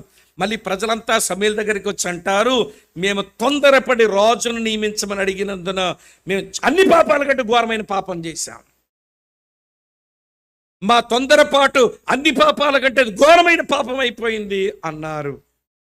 ప్రియ అక్కా చెల్లి తమ్ముడన్న వినండి, దీన మనసు కలిగిన వారు లోపడ్డంతో పాటు, దీన మనసు కలిగిన వారు అహంకారం లేకుండా ఉండడంతో పాటు, దీన మనసు కలిగిన వారు తమ చింతలు దేవుని మీద పెట్టడంతో పాటు, దీన మనసు కలిగినటువంటి వారు దేవుని సమయాల వరకు వేచి ఉంటారు. అమ్మ వింటారా? చెప్తాను. మోషేను అమ్మ వింటున్నారా, హెచ్చించడానికి దేవుడు ప్రియులారా 80 సంవత్సరాలు వేచి ఉండాల్సి వచ్చింది. అవునా? మోషేను దేవుడు హెచ్చించి వాడుకోవడానికి దేవుడు ఏది తగిన సమయం అనుకున్నాడంటే 40 సంవత్సరాలు అంతఃపురములోను, 40 సంవత్సరాలు మిద్యాన్ అరణ్యములోను, మెట్టుకు 80 సంవత్సరాలు అయిన తర్వాత అది దేవుడు తగిన సమయం అనుకున్నాడు. అప్పుడు హెచ్చించాడు మోషేను. అలాగనే యోసేపును దేవుడు హెచ్చించడానికి 13 సంవత్సరాలు పట్టింది. 17 సంవత్సరాల కుర్రగాడు యోసేపు గోతులో తొయ్యబడి మిద్యానీలకు అమ్మబడి తర్వాత ఏమండి పొతిఫర భార్య చేత అవమానమునుంది, చెరసాలలో పెట్టబడి చివరికి ఐగుప్తు సింహాసనం మీద రావడానికి 13 సంవత్సరాలు శ్రమల గుండా ప్రయాణం చేయాల్సి వచ్చింది. దేవుడు అది తగిన సమయం అనుకున్నాడు. మనం ఎలాంటి వాళ్ళం అంటే అంతా తొందరే అమ్మా. దేవుని తగిన సమయం మనకి మేలు, కానీ మన తొందరపాటు ఎప్పుడూ అనర్థాలే తెచ్చిపెడుతుంది. ఇప్పుడు ఎన్ని చెప్పాను మీకు? సారా తొందర ఎంత అనర్థం తెచ్చిపెట్టింది, ఆనాటి ఇశ్రాయేలు తొందర ఎంత కీడు తెచ్చిపెట్టింది. కనుక వేచి తగిన సమయంలో ఆయన ఏదో చేస్తాడు. మెట్టుకు ఈ తలపులన్నీ వరుసగా పేర్చండి. దీన మనసు కలిగిన వారు లోబడి బ్రతుకుతారు, దీన మనసు కలిగిన వారు అహంకారం వదులుకుంటారు, దీన మనసు కలిగిన వారు చింతలు దేవుని మీద వేస్తారు, దీన మనసు కలిగినటువంటి వారు దేవుని సమయాల కొరకు వేచి ఉంటారు. అప్పుడు దేవుడు ఏం చేస్తాడో తెలుసా? వారి కృపను అనుగ్రహిస్తాడట. ఏమిస్తాడు చెప్పండి? అదే కదా చదివాము. ఇది సామెతల 3:34లోని మాట. పేతురు వాడేసుకున్నాడు ఈ మాట, యాకోబు వాడేసుకున్నాడు. చూడండి సామెతలు 3:34లో సొలొమోను ఏం రాశాడో చూడండి. సామెతలు 3వ అధ్యాయం 34వ వచనం చూడండి. ఏం రాసిందో చూడండి ప్రియులారా. అపహాసకులు ఆయన అపహసించును, దీనుని ఎడల ఆయన ఏమి చూపునమ్మా? దయ చూపును. అదే అహంకారులను ఎదిరించి దీనులకు తన కృప చూపువాడు. ఇప్పుడు చెప్తాను వినండి. దేవుడే కృప చూపినాడు అనుకోండి, మనం దీన మనసు కలిగి బ్రతుకుతుంటే, అంటే లోబడుతూ బ్రతుకుతున్నాము, అహంకారాన్ని వదులుకుంటున్నాము, మన చింతంతా దేవుని మీద వేస్తున్నాము, దేవుని సమయాల వరకు వేచి ఉంటున్నాం. ఇలాగ దీన మనసును మనం అలవాటు చేసుకుంటే దేవుడు కృపనిస్తే ఏమవుతుందో తెలుసా? ఈ కష్టాలలో, ఈ శ్రమలలో, ఈ నిందలలో, ఈ పోరాటాల్లో, ఈ సమస్యల్లో దేవుడు కృపనిస్తే 4 రకాల సేవలు ఇస్తాడు ఆయన. కృపాసేవలు అంటాం, దీన్ని మినిస్ట్రీ ఆఫ్ గ్రేస్ అని అంటారు. ఇవి దీనులకే దొరుకుతాయి. దేవుడు చేసే కృపాపరిచర్యలు దీనులకే దొరుకుతాయి. నేను చూపిస్తాను 4 కృపాపరిచర్యలు. మొదటి ఏమంటే మినిస్ట్రీ ఆఫ్ గ్రేస్ ఏంటంటే ఆయన ధైర్యం ఇస్తాడండి. ధైర్యం ఇస్తాడు. శ్రమలు, పోరాటాలు, నిందలు, బాధలు, హింసలు, అవమానాల మధ్య ఆయన ధైర్యం ఇస్తాడంట. ఎందుకంటే దీన మనసు కలిగి ఉండి లోబడవలసిన వాళ్ళకి లోబడున్నావు, అహంకారం లేకుండా బ్రతుకుతున్నావు, నీ చింతంతా దేవుని మీద వేస్తున్నావు, దేవుని సమయాల వరకు వేచి ఉంటున్నావు. కనుక దేవుడు కృప చూపాలి. ఆయన ఇచ్చిన వాగ్దానం అది. ఆయన చేసిన కృపాపరిచర్య ఏంటనంటే ఆయన నీకు ధైర్యం ఇస్తాడు. చూడండి 41వ అధ్యాయం యెషయా గ్రంథం 10వ వచనం వేసుకోండి. యెషయా 41:10 దేవుడు ఇలాగంటున్నాడు. చదువుతున్నాను చూడండి ప్రియులారా. నేను నీతో చెప్పి ఉన్నాను, నేను నీకు తోడై ఉన్నాను, భయపడకము, నేను నీకు దేవుడని ఉన్నాను, దిగులు పడకము, నేను నిన్ను బలపరుతును. ఇది ఏంటమ్మా? 2 మాటలు చదవనా? భయపడకము, నేను నీకు తోడై ఉన్నాను, దిగులు పడకము, నేను నేను బలపరుతును. కృపాపరిచర్యల్లో దేవుడు మనకు చేసే కృపాపరిచర్య మొదటిది ఏంటనంటే ఆయన ధైర్యం ఇస్తాడు.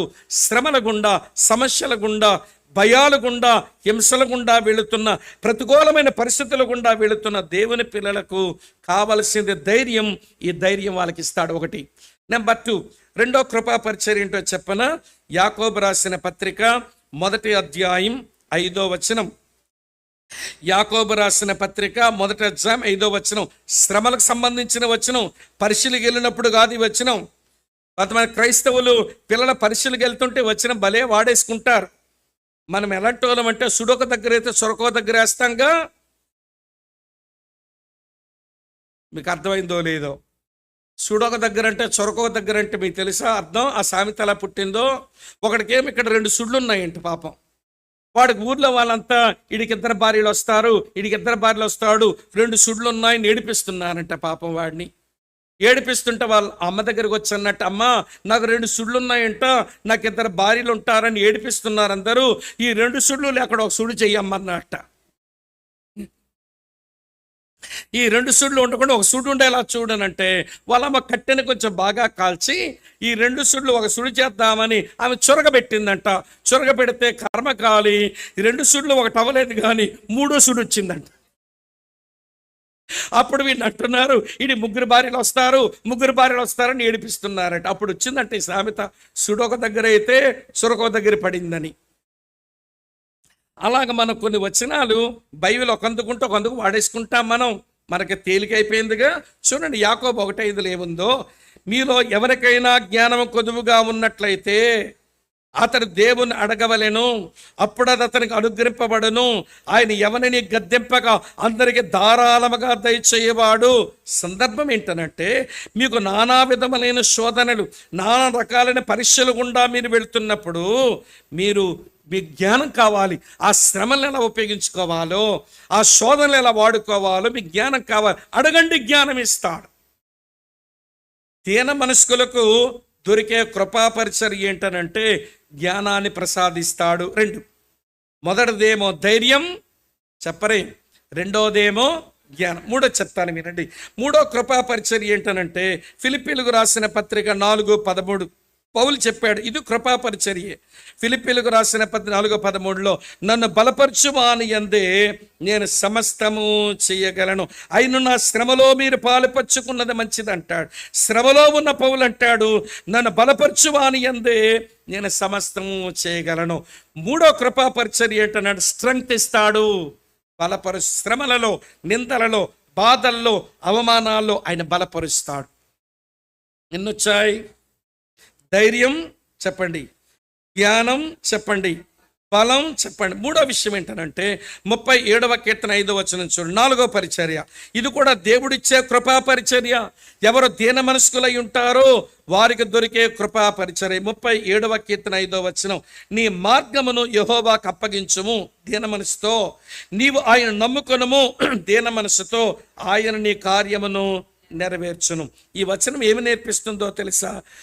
దేవుడిచ్చే కృపాపరిచర్య ఏంటి అనంటే శ్రమల మధ్య నీలో నమ్మికను పుట్టిస్తాడు, పరిష్కారం ఆయన ఇస్తాడు. ఇప్పుడు ఎన్నొచ్చినాయి? Courage 1, wisdom 2, strength 3, faith 4. అంతే చాలవా? నీకు సంభవిస్తున్న శ్రమలు, నీకు వస్తున్నటువంటి పరీక్షలు, నీకు ఎదురవుతున్న శోధనలు, నువ్వు ఎదుర్కొంటున్న అవమానం, నువ్వు పొందుతున్న హింస, ఈ ప్రతికూలమైన పరిస్థితుల మధ్య ముందుకు నీకు కావలసింది బీ హంబుల్, దీన మనసు గలవాడవయ్యుండు. నేను రాత్రి వేళ బెరాకా వాళ్ళకి చెప్పాలనుకుంటుంది ఏంటనంటే బీ హంబుల్, దీనులై బ్రతకండి.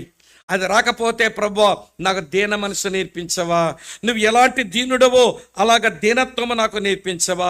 నేను దీనుడనైతే లోపడ్డం నాకు వచ్చేస్తుంది, నేను దీనుడనైతే అహంకారం లేకుండా బ్రతుకుతాను, నేను దీనుడనైతే నా చింతంతా నీ మీద వేస్తాను, నేను దీనుడనైతే నీ సమయాల కొరకు వేచి ఉంటాను, నేను దీనుడనైతే నీ కృపా పరిచర్యలు నేను పొందుకుంటాను. అర్థమైందో వ్యర్థమైందో? అర్థమైందా? కాబట్టి ఏంటంటే ప్రతికూలమైన పరిస్థితుల మధ్య పరిశుద్ధులు ఎట్లుండాలంటే బీ హంబుల్, మొదటి మాట. ఇంకెక్కువ వివరించలేను, ఎప్పటిగా చాలా టైం అయిపోయింది. రెండో సంగతి చెప్తాను వినండి, బీ వాచ్ఫుల్, మెలకువగా ఉండండి. ఎందుకని? చదువుతున్నాను చూడండి. ఇప్పుడు 8వ వచనం, నిబ్బరమైన బుద్ధి గలవారై మెలకువగా ఉండండి, మీ విరోధైన అపవాది గర్జించు సింహం వలె ఎవరిని మింగుదునా అని వెతుకుచూ తిరుగుచున్నాడు. లోకమందున మీ సహోదరులందరూ ఈ విధమైన అటు వాడి వలన వచ్చిన ఈ విధమైన శ్రమలే నెరవేరుచున్నవని ఎరిగి విశ్వాసమందు స్థిరులై వానిని ఎదిరించండి అన్నాడు. మెలకువ కలిగి ఉండండి. ఎందుకంటే మీకు ఒక విరోధున్నాడని మర్చిపోకండి. అది మతం వలన శ్రమలు వచ్చినా, ఇటు ప్రభుత్వం వలన హింస వచ్చినా, ఆ రెండింటి వెనకాల ఉన్నది వాడు. ఈ రెండింటి వెనకాల ఉన్నది వాడు. ఎట్లున్నాడట? సింహమా? సింహం వలె ఉన్నాడా? చెప్పండి నాకు. సింహం అనుకోకండి. ఎవడు యోధా గోత్ర సింహం ప్రభు అని యేసుక్రీస్తే వాడంతా డూప్లికేట్ గాడుగా, అందుకే వాడు సింహం వలే ఉంటాడు కానీ వాడు సింహం కాదు. కానీ విషయం అయితే తెలుసుకోవాలి. ప్రియులారా, మెలకువగా ఉండేవాళ్ళు వినండి ఒక విషయం, సైతాను చాలా ప్రమాదకరమైన వాడు. కానీ సైతాను కంటే ప్రమాదకరమైనది ఏంటంటే సైతాన్ని గురించి ఎరగకుండా బ్రతకడమే అంతకంటే ఎక్కువ ప్రమాదం. నేను చెప్పే మాట అర్థమైందా మీకు? సాతానుడు చాలా ప్రమాదకరమైన వాడే, కానీ వాని గురించి ఎరగకుండా బ్రతుకుతున్నామే, అది మరీ ప్రమాదం. కానీ ఈనాటి క్రైస్తవులేమో వాడు ఉనికి ఏంటో, వాడి శక్తి ఏంటో, వాడి తంత్రాలు ఏంటో, వాడిని ఎలా ఎదిరించాలో ఏమీ అసలు వాడు లేనట్టే బతుకుతుంటారండి మనల్ని.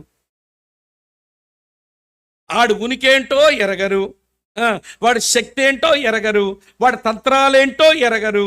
మరి ఎట్లా అండి మెలకువతో బ్రతుకుతున్నామవుతాం చెప్పండి? ఇప్పుడు చెప్తాను, వరుసగా వినండి. నెంబర్ 1, మొదటి మాట 1 పేతురు 5:8 ప్రకారం వాడు సింహం వలె మృంగువాడట. ఎట్లమ్మా? గర్జన సింహం వలె మృంగేవాడు, ఎవరిని మృంగుదనని తిరుగుతుంటాట. ఒకటి గుర్తుపెట్టుకోండి, వివరాల్లోకి లోపలికి వెళ్తాను. దాని తర్వాత విషయం ఏంటనంటే బాగా వినండి.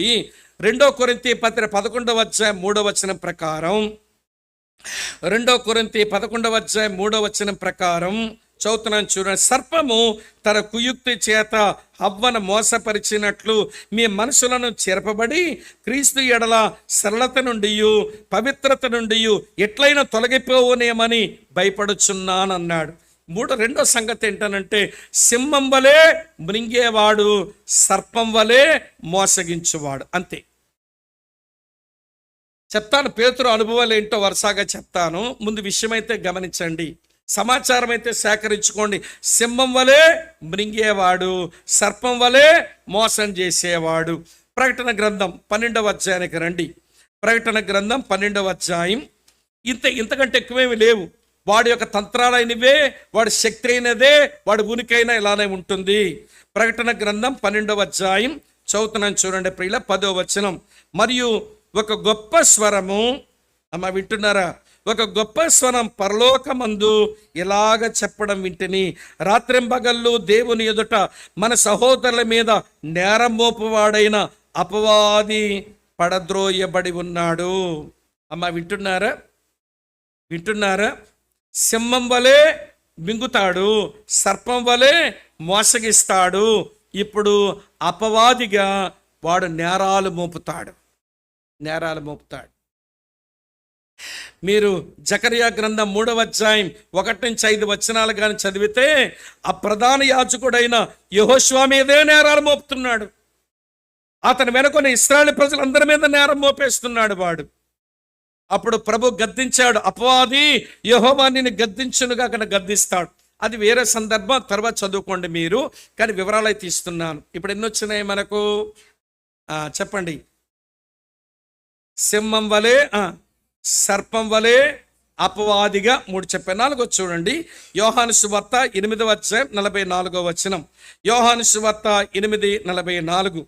మీరు మీ తండ్రి యొక్క అపవాది సంబంధులు, మీ తండ్రి దురాశలు నెరవేర్చుకోరువారు. ఆదరించి వాడు చెప్పండి నరహంతకుడు అయ్యుండి సత్యమందు నిలిచిన వాడు కాడు, వాని యందు సత్యమే లేదు. వాడు అబద్ధమాడునప్పుడు తన స్వభావం అనుసరించే మాట్లాడును. ఈ వచనం నాకేమి నేర్పిస్తుందంటే వాడు నరహంతకుడు, చంపేస్తాడు. వాడు నరహంతకుడు, వాడు చంపేస్తాడు. ఇప్పుడు వివరాలు ఇస్తాను చూడండి ప్రియులారా. పేతురు ఎలాగా ఇవ్వండి తన అనుభవం నుంచి సంగతులు చెప్పాడు, తర్వాత చెప్తాను. కానీ ముందు చూడండి, సింహం వలె, తర్వాత చెప్పండి సర్పం వలె, తర్వాత చెప్పండి అబద్ధికునిగా, తర్వాత చెప్పండి నరహంతకుడుగా. ఇంతకంటే వాడికి వేరొక రూపాలేమి లేవు. అయితే వాడు సింహంలాగన్నా దాడి చేయాలా, లేదన్నా సర్పం వలె దాడి చేయాలి, లేదా వాడు అపవాదిగా నేరాలు మోపాలి, లేదా నరహంతకుడిగైనా మన మీద పడాలి. అంతే. ఇక వాడికి వేరేది లేదు.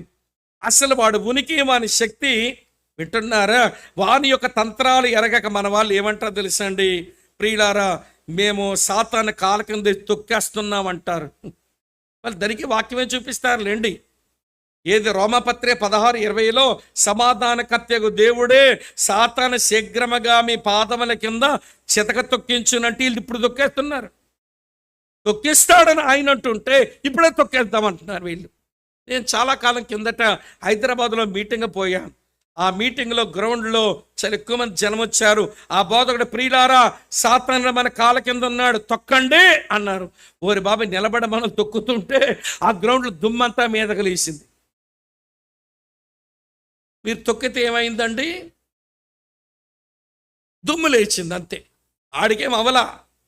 మీరు వాడిని తొక్కేద్దామని తొక్కితే లేచేది దుమ్ము, అది పీల్చుకుంటే నాలంటోడికి వచ్చేది తుమ్ము. ఇస్నోఫీలియా ఉంది నాకు. తుమ్ములు వేస్తే ఏమొస్తుంది? పీల్చుకుంటే తుమ్ములు వస్తాయి. ఆడికేం అవ్వదు. కొంతమంది అజ్ఞానంగా అసలు సాతానుడు ఎంత ఎక్కిరిస్తాడేమో అనుకుంటాను నేను. ఒరే, నాకేమి జరుగుద్దో మీ దేవుడు ముందుగానే రాయించి మీ చేతిలో పెట్టినా మీకు బుద్ధి లేక నన్ను తొక్కేద్దాం అనుకుంటున్నారు. ఏం తొక్కుతారా మీరు? వాళ్ళకాడు మీలో కొంతమంది నన్ను బంధించేద్దాం అనుకుంటున్నారట. ఏంటి మీరు బంధించేది? నేను బంధించబడే ఒక రోజు ఉంది. నన్ను బంధించిన వాని చేతిలో తాళపు చేయబెడతాడు దేవుడు, అది నాకు తెలుసు. 1000 సంవత్సరాలు బంధించబడే రోజులు ఉన్నాయి నాకు, అది నాకు తెలుసు. మీ దేవుడేగా చెప్పాడు. నన్ను తొక్కే రోజు ఉంది. కనానీయుల మీద యెహోషువ తొక్కి నడిచినట్లుగా ఆ యెహోషువ వెనకాల ఇశ్రాయేలు అందరూ కనానీయుల మీద ఏమండి నడిచి వెళ్ళినట్లుగా నన్ను తొక్కుతారు, నా అనుచరులను తొక్కుతారు. ఆ రోజు కూడా ముందుంది. ఇప్పుడు మీరు తొక్కిందేమీ లేదు, ఇప్పుడు నన్ను కట్టిందేమీ లేదు. మీరు అలా ప్రార్థనలు చేసి ఒకదంపుడు ప్రార్థనలు చేస్తున్నారు. ఇక్కడ ఉన్నారా లేదా మీరు? అమ్మా చెప్పండి. ఇప్పుడు ఏం చేద్దామైతే మరి?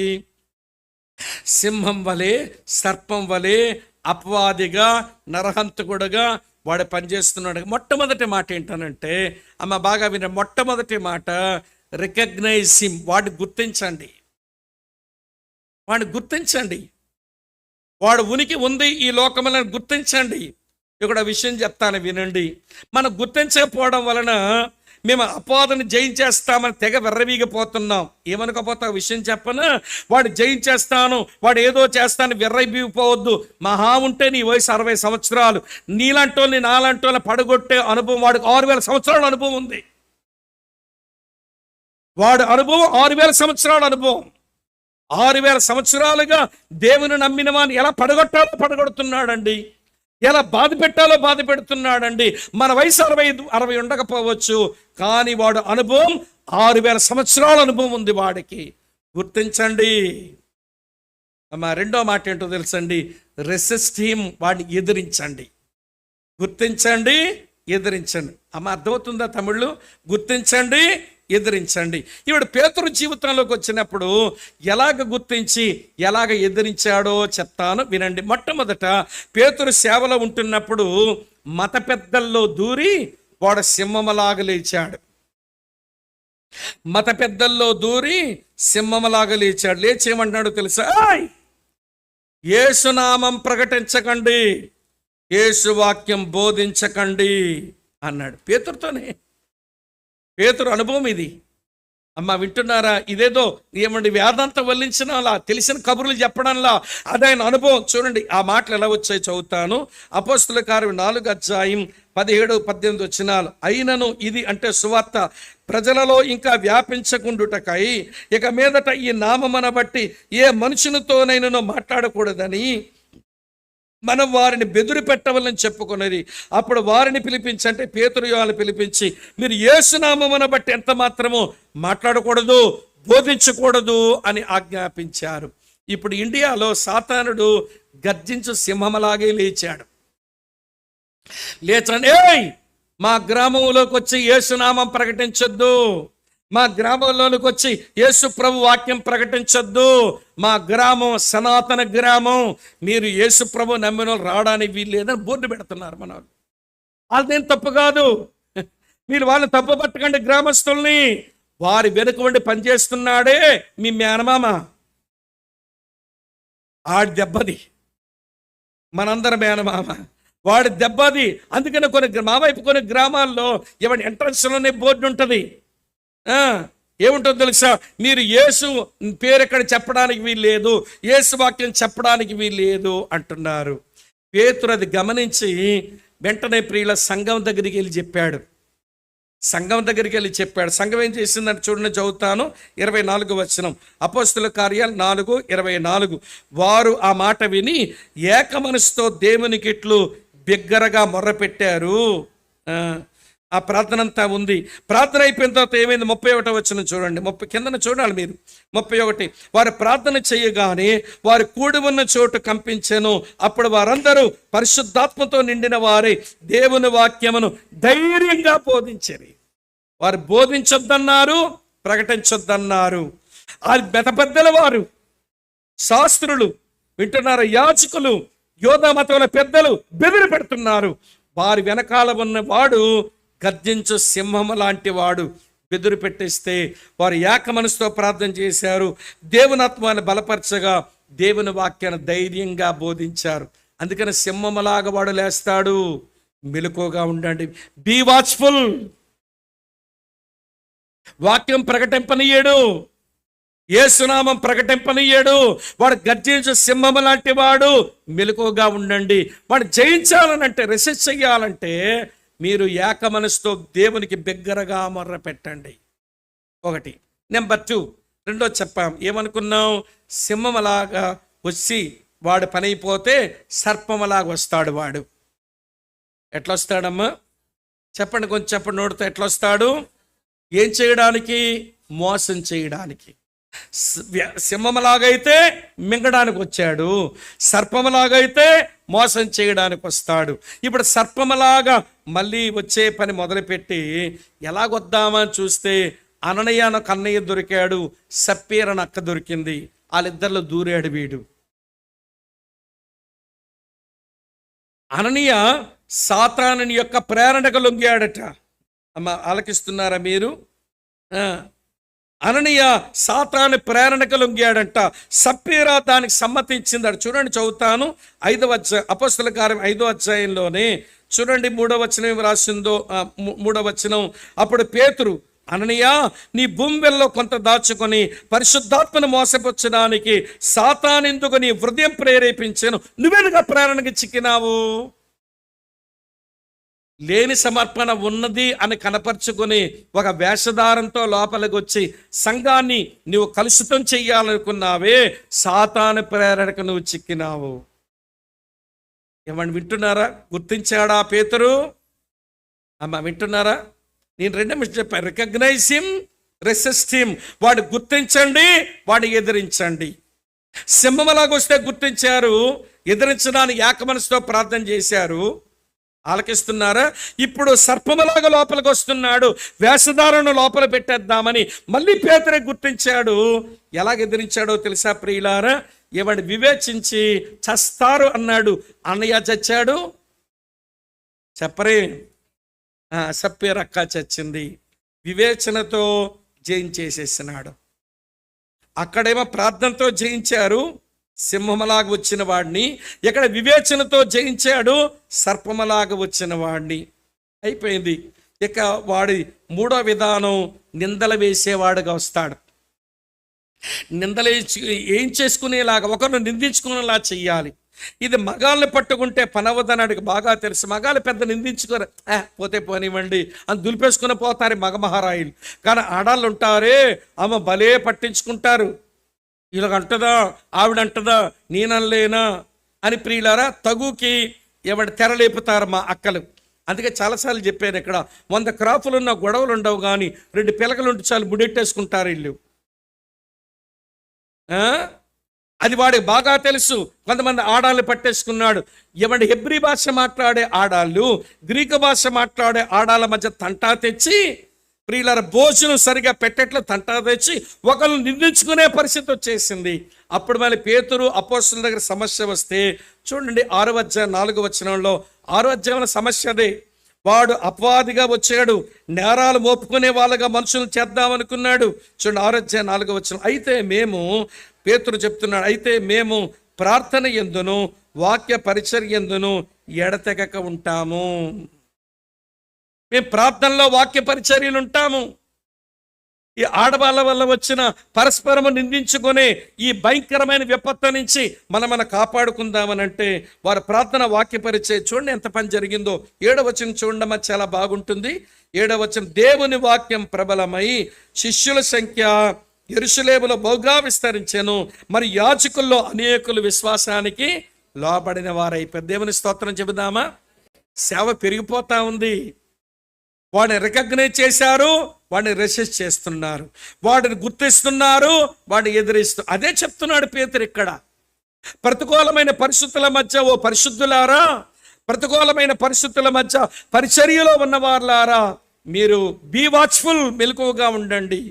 మెలకువగున్నవాడు గుర్తిస్తాడు శత్రువుని, మెలకువగున్నవాడు ఎదిరిస్తాడు శత్రువుని. ఈ పని చేయడం ఈనాటి క్రైస్తవులు చేత కావట్లా.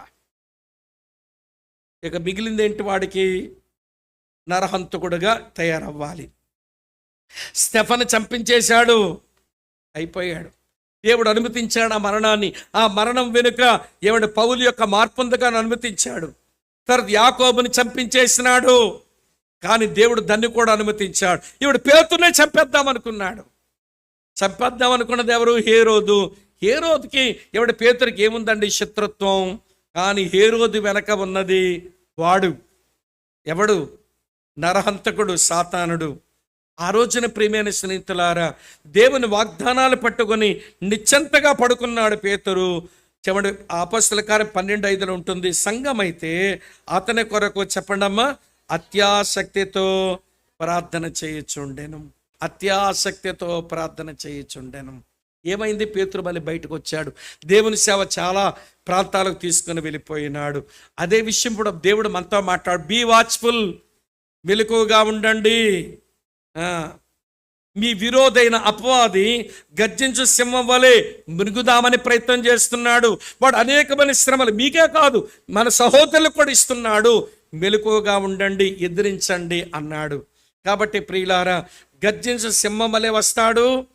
ఏక మనసుతో ప్రార్థన చేసి మనం కాపాడుకోవాలి. అది పేతురు అనుభవం. వాడు ఏమండి మోసం చేసి సర్పములాగా లోపలికి వస్తాడు. మీరు వివేచనతో వాడిని జయిద్దాం, ఎదిరిద్దాం, సంఘాన్ని మన జీవితాల్లో కాపాడుకుందాం. వాడు నేరాలు మోపేవాడుగా మన మధ్యలో తగలడతాడు. ప్రార్థనకు, వాక్య పరిచర్యకు అప్పగించుకొని మనం కాపాడుకుందాం. చివరి నరహంతకుడిగా వాడు వస్తాడు. ఆసక్తితో ప్రార్థించి వాడిని కూడా ఎదిరిద్దాం.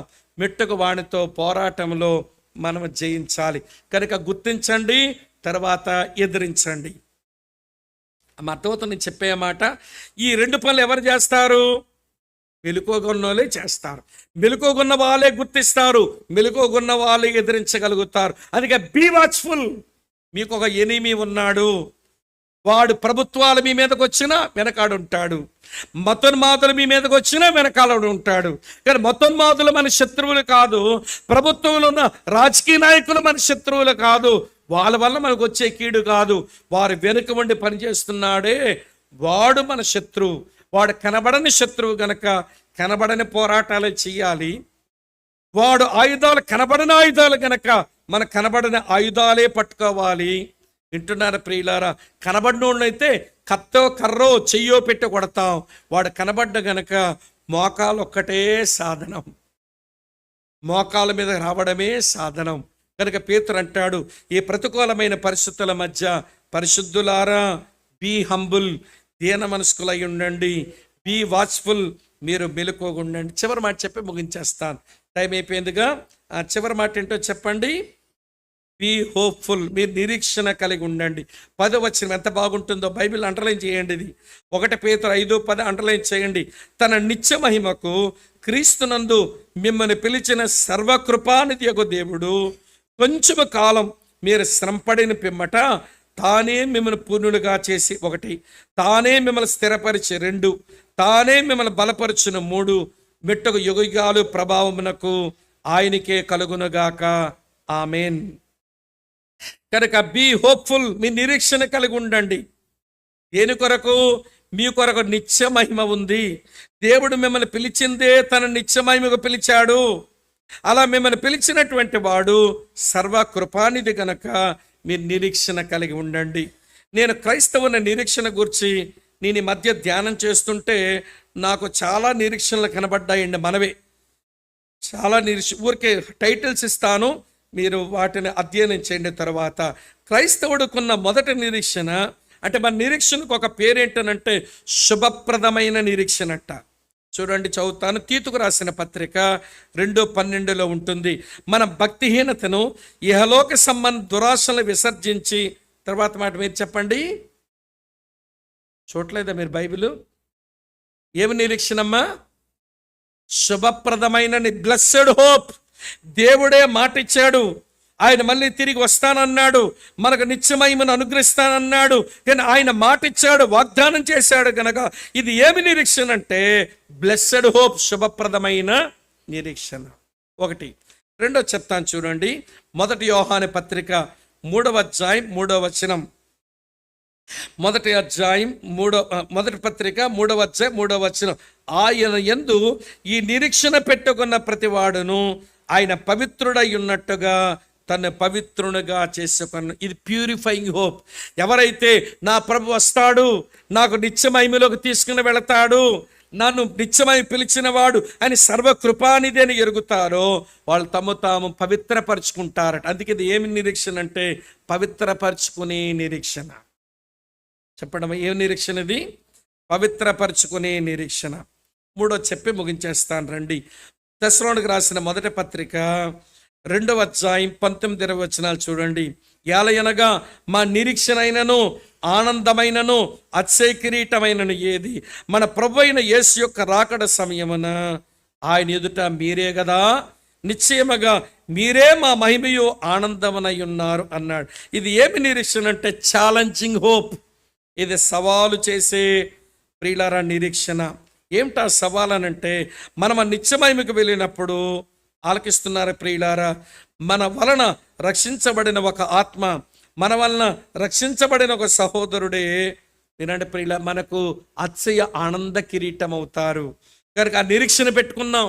ఆయన వస్తాడని, నిత్యమహిమలో ప్రవేశమిస్తాడని నిరీక్షణ పెట్టుకుని బతుకుతున్నాం గనక మేము సవాలు చేస్తున్నాము. ఆత్మల సంపాదన పనిలో మీరు ఉండండి, ఆత్మల సంపాదన పనిలో మీరు బ్రతకండి. ప్రియులారా వినండి, ఒకే ఒక్క జీవితం, అది కూడా త్వరగానే కరిగిపోతుంది. దేవుని కొరకు మనం చేసేదేదో అదే మిగిలిపోతుంది. ఒకే ఒక్క జీవితం, అది కాస్త త్వరగానే తరిగిపోతుంది. దేవుని కొరకు చేసేదేదో మిగిలిపోతుంది. కనుక ఈ రోజున ప్రియమైన స్నేహితులారా, ఆత్మల సంపాదన పనిలో బ్రతుకుదాం. ఇది మనకు సవాలు చేసే నిరీక్షణ. ఆత్మలు సంపాదించేవాడు ఇంకో సవాలుకరంగానే ఉంటాడు. చాలా కాలం కిందట ఒక యవనస్తుడు, అతనికి చెప్పేశారు ఒక నెల రోజుల లోపుగా నువ్వు చచ్చిపోతావని. అప్పుడు ఆ యవనస్తుడు చాలా బాధపడుతున్నాడంట. ప్రియులారా, చార్లెస్ లూథర్ అనేటువంటి ఒక దేవుని సేవకుడు ఆ యవనస్తుని కలిశాడు. ఆ యవనస్తుని కలిసినప్పుడు యవనస్తుడు బాధపడుతూ చెప్పాడంట. ఎంత బాధపడుతున్నాడంటే, ఇంతవరకు దేవుడు నాకు ఇచ్చిన కాలమంతా వృధా చేశాను, ఒక్క ఆత్మనైనా నేను సంపాదించలేదే. పుట్టి చేతులతో దేవుని ముందుకెళ్ళి కనబడతానా? అది నా సిగ్గు కాదా? ఎలాగ నేను సిగ్గుపడనక్కర్లేని ఒక వ్యక్తిగా నా ప్రభు ముందుకెళ్ళి నిలబడగలనని ఆ కుర్రవాడు చార్లెస్ లూథర్ అనే దేవుని సేవకునికి తన బాధంతా వ్యక్తపరిస్తే, ఆ పిల్లవాడు బాధంతా విన్న తర్వాత చార్లెస్ లూథర్ ఒక పాట రాశాడు.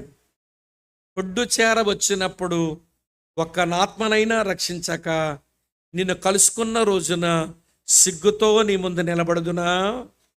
ఆంధ్రప్రదేశ్ కీర్తనలు ఉంటుంది ఆ పాట. నేను నీ దగ్గరకు వచ్చినప్పుడు, దేవా నీ ముందు నిలబడినప్పుడు ఒక ఆత్మనైనను రక్షింపక నీ ముందు ఎలాగ సిగ్గుతో నేను నిలబడగలుగుతాను? అది నా పరలోకమని ఎలా అనిపిస్తుంది. నువ్వు నాకు ఇచ్చినటువంటి కాలమంతా వ్యర్థపరిచాని.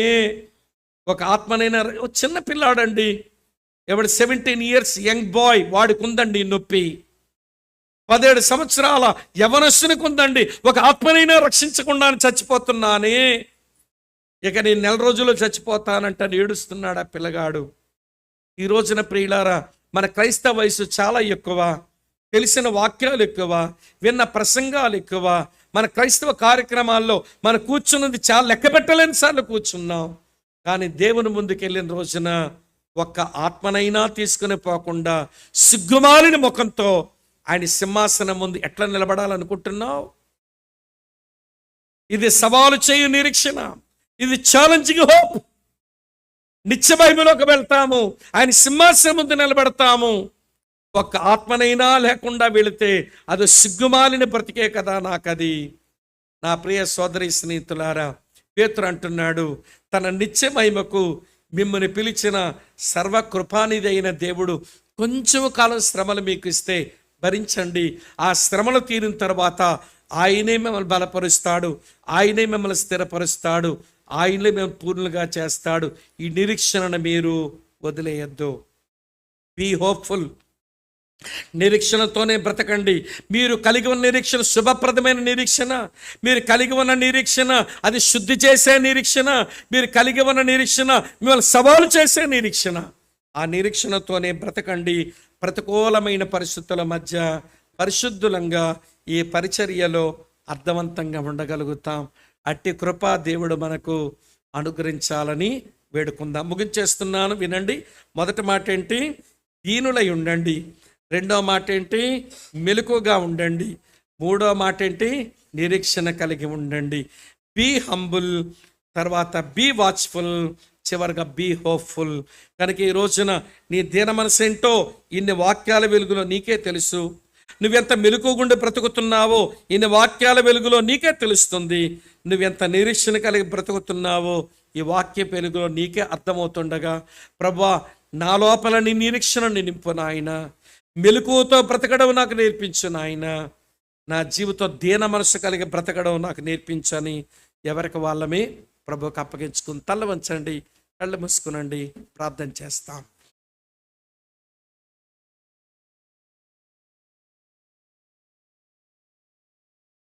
తల్ల వంచండి, కళ్ళు మూసుకోండి, ప్రార్థన చేస్తాం. కొద్ది నిమిషాలు కొంచెం మనసు నిలిపి ప్రార్థనలో ఉండండి ప్లీజ్. కొంచెం మనసు నిలిపి ప్రార్థనలో ఉండండి. ఏకాగ్రత భంగం కానివ్వకండి. మీరు దయచేసి పరధ్యానంలోకి వెళ్ళకండి. అక్క, చెల్లి, తమ్ముడు, అన్న, దీన మనస్సు అలవాటైందా? అయితే లోబడి ఉండడం అలవాటుగా ఉంటుందే నీకు. అహంకారం లేకుండా బ్రతకడం వస్తుందే నీకు. నీ చింత యావత్తు దేవుని మీద వేయటం వచ్చి ఉండాలి. మరి దేవుని సమయాల వరకు వేచి ఉండడం నీకు వచ్చేస్తుంది. దేవుని కృపా పరిచర్యలు అందుకోవడం అలవాటై ఉండాలి. ఈ ఐదంతల అనుభవాలు లోపిస్తే మనం దీన మనసుతో ఉన్నామని ఎట్లా అనుకుంటాము చెప్పండి? నోరు తెరవండి, చిన్న స్వరాలతో ప్రార్థన చేసుకోండి ఎవరికి వారుగా. అవును ప్రభువా, నాకు దీన మనసు రావడం లేదు. దీన మనసుతో ఉన్న నిన్ను వెంబడిస్తున్న నాకు దీన మనసు లేదు నాయన. ఆకాశం ఉన్న ఈ సింహాసనమని భూమిని పాదపీఠమని సెలవిచ్చిన దేవుడు ఇంత దీన మనసుతో నా కొరకు మా కొరకు నువ్వు బ్రతికి చూపించావు. కానీ మాకది అలవాటు అవ్వడం లేదు నాయన. ఎక్కడో మాకు తెలియకుండానే అహంకారం మా లోపల ఉంది నాయన. మా మాటల్లో అహంకారం, మా ఆలోచనలో అహంకారం, మా చూపుల్లో అహంకారం, మా బాడీ లాంగ్వేజ్లో అహంకారం కొట్టొచ్చినట్టు కనబడుతుంది నాయన.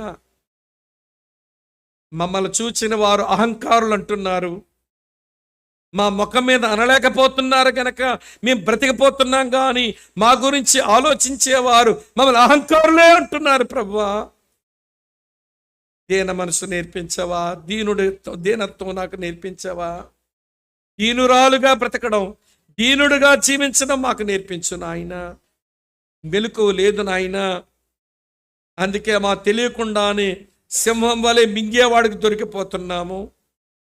సర్పములాగా మోసం చేసేవాడికి దొరికిపోతున్నాము. నిందలు వేసే అపవాదికి దొరికిపోతున్నాము. మమ్మల్ని చంపే నరహంతకుడికి మేము దొరికిపోతున్నాము. వాడు గుర్తించడము మాకు రాలేదు, వాడు ఎదిరించడం మాకు రాలేదు నాయన. మెలకువలేక మత్తెక్కింది మాకు. మా ఆధ్యాత్మిక జీవితాలు మత్తెక్కి భక్తి చేస్తున్నాం ప్రభువా. మేము మత్తులమైపోయాం. ప్రభువా, కనికరించవా? మెలకువతో బ్రతకడం నేర్పించు నాయన.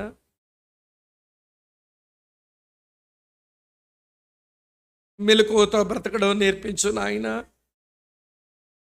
నిత్య మహిమకు పిలిచావు. ఆ నిత్యమహిమ నా కొరకు ఉందనే నిరీక్షణతో ఎప్పటి శ్రమలు అది పెద్ద ఎన్నదగినవి కావని ఎంచి, కొంచెం కాలమే ఉంటాయి కదా ఆ శ్రమలు. ఈ తీరిన తర్వాత నీవే నన్ను పూర్ణునిగా చేస్తావని, నీవే నన్ను స్థిరపరుస్తావని, నీవే నన్ను బలపరుస్తావని నిరీక్షణ కలిగి శుభప్రదమైన పవిత్రపరిచే సవాలు చేసే నిరీక్షణతో బ్రతికి ఒక ఆత్మనైనా నీ దగ్గర తీసుకుని వచ్చే ఆ కృప నాకివ్వా ప్రభువా. అయిపోతుంది నా వయసు, ఇప్పటికే చాలా సంవత్సరాలు, చాలా నెలలు, చాలా దినాలు, ఎన్నో గంటలు వృధా చేశాను ప్రభువా. ఏ ముఖం పెట్టుకొని నీ ముందుకు వచ్చి నిలబడను? ఆ బీమా సీటు దగ్గరికి వచ్చినప్పుడు, క్రీస్తు న్యాయపీఠం ఎదుటకు వచ్చినప్పుడు ప్రభువా, ధీమాగా నీ ముందు నిలబడ్డానికి నాకు ఆ పరిస్థితి ఉండదేమో. నా వలన ఒక్క ఆత్మైనా నీ దగ్గరకు రాలేదు నాయన, కనికరించవా. ప్రార్థన చేసుకుందాం, ఎవరికి వారమే ప్రార్థన చేసుకుందాం. ఈ మూడే అడగండి. దీన మనసు కోరండి, మెలకువ కోరండి, నిరీక్షణ కలిగిన జీవితాలు కోరండి. ప్రియులారా, ఈ ప్రతికూలమైన పరిస్థితుల్లో మనం కలిగి ఉండవలసిన ఈ మూడే. ప్రేమ కలిగిన మా ప్రియమైన తండ్రి, ఈ 2 దినాలు పేతురు రాసిన ఆ 2 పత్రికల్లో నుంచి ఒక 2 సందేశాలు మేము నేర్చుకోవడానికి మీరు మాకు సహాయం చేశారు నాయన. మీకు కృతజ్ఞతాస్తుతి వందనాలు చెల్లిస్తూ ఉన్నాం. మేము మతం నుంచి, ప్రభుత్వాల నుంచి ఎప్పుడూ వ్యతిరేకతలు ఎదుర్కోవలసినటువంటి నీ పిల్లలమే, పరిశుద్ధులమే. అలాంటి పరిస్థితుల మధ్య ఎట్లా బ్రతకాలనో ఈరోజు మాతో సూటిగా, స్పష్టంగా చాలా విషయాలు మాతో మాట్లాడినందుకు మీకు వందనాలు చెల్లిస్తూ, మాకు తెలియకుండానే అహంకారం నాయన మా నెత్తికెక్కుతుంది. దేవా, దీనత్వం మాకు రావటం లేదు. కనికరించి మాకు దీనత్వం నేర్పించండి, దీన మనసు ప్రసాదించండి. దీన మనసును వస్త్రం వలె ధరించుకోవడం మాకు నేర్పించండి నాయన. దయాళుడైన తండ్రి, మేము మత్తెక్కి బతుకుతున్నాం. శత్రువు చాలా చురుగ్గా ఉన్నాడు. వాడి సమయం చాలా కొంచెంగా ఉందని ఎరిగి వాడు చాలా చురుగ్గా పనిచేస్తున్న రోజుల్లో మేము ఉన్నాం. కానీ మేము మత్తెక్కి ఉండడం ఇది మాకు న్యాయం కాదు. మేము మత్తు వదిలి మెలకువ కలిగి బ్రతకడం మాకు నేర్పించము. ఎలాగన వాడిని గుర్తించాలో, ఎలాగ వాడిని ఎదిరించాలో మాకు నేర్పించండి నాయన. మా పరమ తండ్రి, మీకు కృతజ్ఞతలు చెల్లిస్తూ నిరీక్షణతో బ్రతకడం మాకు నేర్పించండి. మమ్మల్ని నీ నిత్యమహిమకు పిలిచావు, అందులోకి మేము వస్తాం. ఆ రోజు నీతో ఉంటాం. ఆ రోజున నీ ముందు నిలబడినప్పుడు సిగ్గుపడనక్కర్లేని పనివారంగా, పరిశుద్ధులంగా నీ ముందు నిలబడినట్లు మేము కొంతమందినైనా నాయన రక్షించి వారిని నీ సంధిలోకి తీసుకుని వచ్చే నీ రాజ్య వారసులుగా చేసే కృప మాకు దయచేయమని. మా ప్రియులు చాలా శ్రద్ధతో ఇంతసేపు నీ వాక్యం వింటూ వచ్చారు నాయన.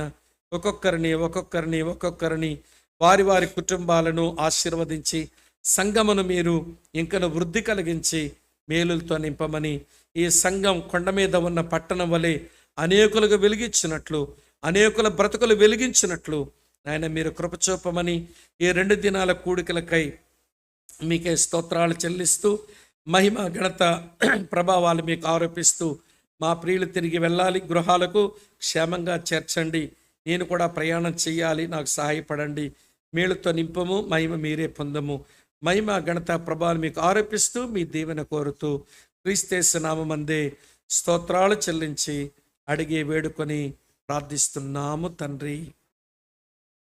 తండ్రైన దేవుని యొక్క ప్రేమ, కుమారుడైన క్రీస్తు కృప, పరిశుద్ధాత్మ దేవుని అన్యోన్య సావాసం సదా మనందరికీ తోడుగా ఉండి నడిపించి ఆయన మాత్రమే మహిమ పొందునగాక.